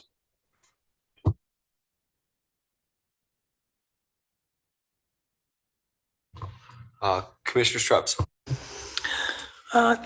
Thank you, Chair. So I just want to lift up, we have had ongoing and thoughtful discussion around this topic, and I appreciate my colleagues, Vice Chair Pro Tem Hepler and Commissioner Morales, as well as Sheriff Fuller and Administrator Catlin. I really want to lift up the excellent work that the Office of Emergency Management has done. In the last 16 years under the sheriff's guidance, we've handled a number of extensive emergencies. We had one of the largest inland oil spills, the largest in American history, response led by Office of Emergency Management. Devastating tornadoes on May 7th. We had an ongoing PFAS response where an entire section of our community lost access to, water that wasn't poison. And they have done a tremendous amount of work. So I want to be clear to the community that what's before us is an opportunity to build upon that and to bring in additional resources, the county budget, support of the work of the OEM, grant resource support at the state level has been continually dwindling. This will remove budget pressures off of the office of the sheriff, and then align for him to have the opportunity to strengthen the work done at the Office of Community Corrections, which should also result in an increase in the number of union employees across the organization, not just the director, but those below leadership in the Office of Community Corrections, also under the sheriff's office, would be afforded the opportunity to unionize. So there's benefits sort of in each direction.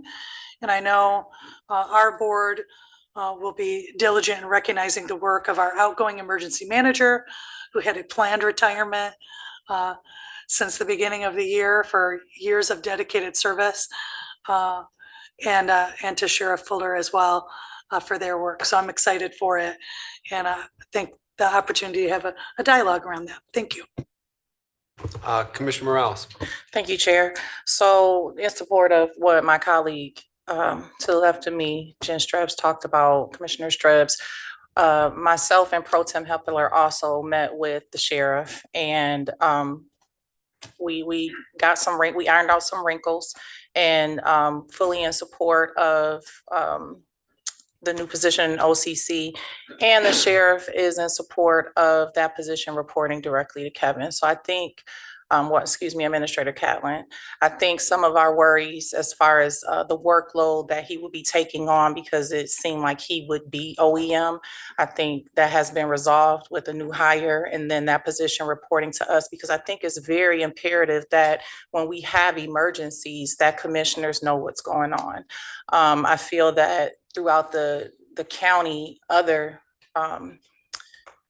commissions, I mean, they get alerts to their phone. They're on, they're put on the beat with their police department. And we had a few discrepancies this last time where we just weren't in the know. And we haven't had an emergency like that since I've been on this board. So I think that was a fairly new emergency, but I think that on the flip side that we did do a great job, you know, in rebounding and making sure that we took care of our county. But as we move forward, I don't want to beat a dead horse and act like this is more work for our administrator. Like I said, and in that meeting, I mean, I had two police officials in there with me as I learned what this role may mean. And once we just talked about that role reporting to Administrator Catlin, I think everybody felt okay.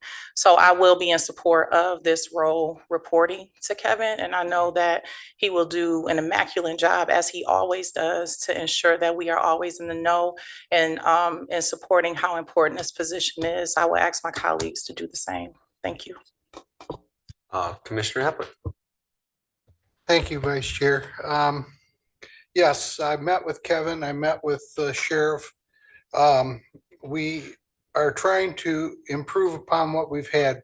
This county has faced a lot of emergencies. We had the largest traffic accident in this country, not in the state, in the country, right out here on I-94.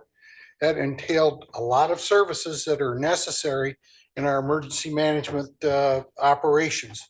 That didn't just include the police and the fire, but also the medical, the schools, transportation.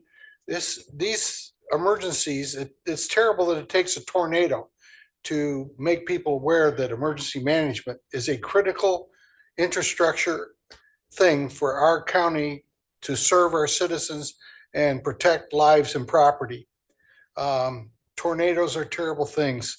They do destruction. We haven't got the time to try to figure it out after it's happened, but we need to provide the training to all of our community, for our law enforcement, for our fire, for our medical, for our many infrastructure things, our hospitals, our schools, all play an intricate part in emergency management. Now, we are going to try with Kevin to lead this at this time and make sure that we are getting the services necessary out there to our citizens and to our community. With this change, right now, we have nobody. Our emergency manager has retired and Mr. Corbin did an excellent job as an emergency manager. And we've had many good ones, but they need to be staffed. They need to be funded. And I think Kevin is going to try to make sure that those things are brought to light and taken care of with an emergency manager reporting directly to him. And then we will be reporting to our community and go from there. Thank you. I want to just reiterate and reinforce what I heard from my colleagues, especially what Commissioner Strebs said. Mr. Korfman and Mr. Fuller deserve a huge thank you from all of us for the decades that they've done time and time again, whether it was a natural disaster, it's alluded to the PFAS, the car accidents, the tornadoes, the continuous stuff that has come through. His office has moved with exemplary. They've just been great. But Commissioner Strebs hit the nail on the head. Resources are dwindling at the state level. We are getting less and less state money that are coming in for a lot of these things that we need. And the ability to be flexible, the ability to adapt quickly as the budgets 25 and 26, I think with that being underneath, I mean, is Kevin going to be the director and do the 40-hour? I don't think he can do that. To answer that question, Dale, I don't think anybody can do 3 jobs, but I think he can hire the person that will be able to report to him and be able to do that. So with the changes coming from the state, it's not any sort of, we're doing this out of spite of the sheriff's office or any of that possible imagination. We owe a huge thank you and a debt of gratitude to both of those individuals for the decades of service that they've imparted on this county. But as we move to the next realities, specifically as it comes to funding shortages from the state, we need to be flexible. And I think this gives us an opportunity to. So that's why I'll be voting in support of this tonight. Commissioner DeLuke. Just an additional question. It appears as though we're adding an additional layer of administration. Is there a cost associated with this move? No, not at this time. So This is just an additional duty on your part. Mhm. We've got Commissioner Gissler, then I'll go. Commissioner Gissler hasn't spoken.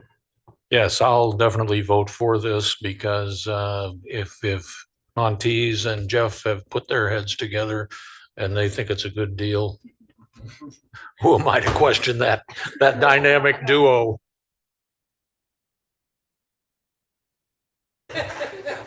Vice Chair Pro Tem Hepler. I think right now we need to offer our thanks to the undersheriff who has been assigned to temporarily operate this thing with his full-time job. It's a lot of work for him to do and above. And right now we don't have anybody, so he's been assigned and has stepped up. Thank you, undersheriff. Additional pay. Without additional, yeah. And I believe it's important to note that we do have some time frame in this that gives us 2 weeks, correct? So that we can dot all the i's and cross all the t's so that everything's undone. So thank you for that. Any other further comments? Commissioner Shrubs. Just I want to sort of with Dave, I just want to parse for the community. We do have someone. We have the undersheriff is at the helm of the Office of Emergency Management. So we're not just in a lurch as we go forward. And we, again, appreciate those efforts very much and will be responsive should it be needed. Thank you.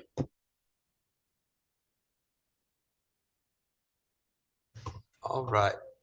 Okay, clerk, will you call roll, please? Commissioner Wheeler, Yes. Commissioner DeLue, No. Commissioner Gissler, Yes. Vice Chair Pro Tem Hepler. Yes. Commissioner Mazer, Yes. Commissioner Morales, Yes. Chair Ray, Commissioner Strebs, Yes. Vice Chair Taylor. Yes. 7 yes, 1 no. Next, Commissioner Wheeler, do you have the last motion? I move that the board appoint Cecile Much, Curtis R. Dema, and Curtis Whitaker to the Aeronautics Board of Trustees for the term of August 1st, 2024 through July 31st, 2027.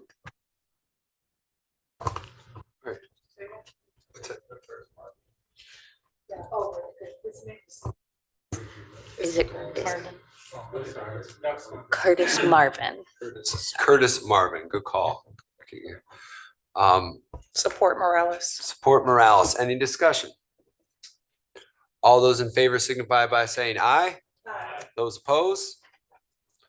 All right, now we are in public comment. This is an opportunity for citizens to address the Board of Commissioners. Please tell us where you're from. You have up to 3 minutes. This is an opportunity to provide input in a respectful and professional manner. See nobody running to the dais. Any hands raised? No hands raised, Chair. Okay, now we are at reports of officers, bodies, administrator, controller. Really quick, I just can't emphasize enough, and we kind of slipped through, we had a little presentation tonight, but what a big deal that for economic development we did for Comstock Township in Kalamazoo, and we set that in motion. Hundreds of jobs, 125 new jobs, and I can't, how proud I am of that. That's a big deal. So with that, Vice Chair Pro Tem Hepler. Thank you, Vice Chair. Real quick, I hope everybody had a safe and productive Labor Day weekend and got a little rest before you had to come back and work. Those that were working, like the police, fire, ambulance folks, please take a moment to thank them for their hard work. Our military, who's constantly protecting us here and abroad. Please keep them in your prayers and thank them when you see them.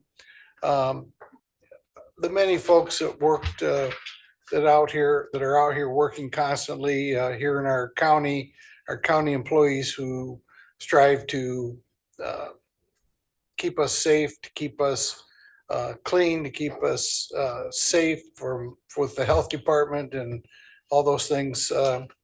We need to keep them in mind and thank them for their hard work. Thank you. Administrator Callen. Thank you, Vice Chair Pro Tem, Commissioners, audience. So first off, I want to start off by saying that, really the Sheriff's Office has laid an invaluable foundation for how we respond to emergencies in general in this county. They have really laid that work to continue building a safe and resilient community, and so obviously they will not be left out of the picture. Emergency management encompasses all facets of emergency responders, so that would include the Sheriff's Office, all of the law enforcement agencies, fire departments, medical first responders, and our community agencies, nonprofits, internal departments here, county departments. So lots of engagements, lots of coordination that needs to occur, and we are going to continue building that on that foundation that the Sheriff's Office has laid through their phenomenal work that they've been completing throughout since 2006, since they've been at least have encompassed those duties. So I wanted to commend the Sheriff's Office, Sheriff Fuller, obviously Under Sheriff Van Dyken and the team for carrying forward that work, and we continue to look forward to working with them as we complete this transition. Reminder, September 7th, this Saturday, is the dedication ceremony for the honoring Judge Charles A. Pratt, the late judge. And so we're looking really forward to that. We have the Chief Justice of the Michigan State Supreme Court as our keynote speaker, and Attorney General Nessel will be here as well to share a few words with us. So hopefully you're able to join us 10 a.m. To noon on this Saturday at the Pratt Justice Center. So we're looking forward to that. I also wanted to inform you that demolition work has started at the property across the street, the 246 West Kalamazoo parcel, the T-Mobile building. I knew Vice Chair Pro Tem would love to hear that news. I saw the bulldozer myself this afternoon, so it's already coming down. So hopefully they'll have that cleared out by the end of the week. If not, to go into early next week. But the work has started. It's fenced off. Was the President Pro Tem driving the tractor? He could have been, but Vice Chair Pro Tem Hepler could have been driving that bulldozer for all I know. Yeah, so that work is ongoing, and we're looking forward to completing that project. And then lastly, some other considerations for the budget 2025 or the 2025 budget discussion. So, and I didn't forget about these, but I know Vice Chair Taylor mentioned some desire to possibly entertain hiring a lobbyist, and then setting aside some dollars for economic development. So I do have those written down, and the other comments that were raised tonight. So we look forward to the discussion on the 17th. Otherwise, I hope you enjoyed your long weekend, the holiday, and had time to spend time with family, friends, and loved ones. And look forward to the rest of the month. Thank you so much. Commissioner Morales. I don't have much. Congratulations to our chair. Baby boy is here. Wait, we're talking, this is comment time, right? Yes. Oh, okay. Yes, our chair had her baby. So excited about that. Healthy delivery, healthy baby boy. If you're watching, Chair, we miss you. I also want to thank the sheriff and our undersheriff for all the work that they do, as Pro Tem Hepler in every session reminds us to thank our first responders and, our officers. I really do appreciate that, because you all have been doing an excellent job, especially in Kalamazoo County. I can speak for my area. If we call, they're there. So thank you so much. Other than that, it's our first week back to school at Kalamazoo Valley, and congratulations to our upcoming graduates in December. And I just want all the kiddos to have a great year moving forward. So that's all I have tonight. Thank you. Thank you. Commissioner Strebs. Thank you very much. I give my sincere congrats to Chair Ray and the birth of her her son. Hopefully she is not watching the meeting tonight and soaking up all that baby energy that she can. But you know, it's challenging to be a single mom. It's challenging to be a single mom, work full time, to work full time, and then have a second job, to work full time and have a second job, and run for office and win office and serve in office. So these are things that I relate to. We just are proud of her, and congratulations to that for all of that. Also, some condolences. We had a number of alarming fires in the community. We continue to have vacant buildings burn under mysterious circumstances. So just lift up condolences to family, friends, the Smith family that lost their historic building downtown here. And hopefully, the source of these ongoing fires comes to an end with due process as quickly as possible. Congratulations also to the community as we continue to reduce gun violence in the community. The investment that this board has made and the city of Kalamazoo has made is making a difference. We also will continue the work of the opioid settlement fund task force tomorrow at 11:30. We have initial mini grants going out for applicants to the Kalamazoo Community Foundation. Community members here in the audience that serve people affected by substance use issues, and hopefully the support from this community will continue to build, and that'll be another epidemic that we'll proudly be able to declare is on the decline because we're tackling it head on. Thank you. Commissioner Wheeler. Thanks, Chair. Also want to say congratulations to our chair, Tammy Ray, for the birth of her son. Very exciting. Also wanted to reiterate that it is Suicide Prevention Month, and that there are resources out there, and that, if you are having those ideations and you feel alone, talk to somebody. There's always somebody around. 988 is a great resource. So thank you. Commissioner DeLu. I just want to thank the board again for tonight's work. Very, very productive and appreciated. Thank you. Commissioner Gessler. Unlike my usual comments, I'm going to pass just like Dale did. I think we did good work tonight. I think we've done good work for the last couple of years, and I'm pleased to be a part of this bunch. Thank you. Thank you. Commissioner Mazur. And I just have one item. I'd like to say congratulations to the Road Commission of Kalamazoo County. They received notice that they'll be receiving a $25 million safety grant. It's a historic amount from the U.S. Department of Transportation for the Road Commission. So excellent work by the RCKC and for our county. Thank you. And go, Minister Allen. Thank you so much for indulging me. I really, so if you love county parks as much as I do, I would be remiss. I forgot to mention this in my report, but I then saw it on my desk here. Everyone should have received a flyer or a pamphlet here about the Willem and Mildred, about the Arthur and Mildred Willem Nature Preserve. They had a soft opening on August 17th. And so they're open on Saturdays and Sundays, closed the rest of the weekend while they continue renovations. But if you love county parks and love nature, you have to check it out. It's a fantastic park, and we were able to tour it. So please get out there if you can. Go check it out this weekend. And that's all I have. Thank you. And if, Bo, you're not in bed by the time I get home, we're going to do square roots. Without objection, we are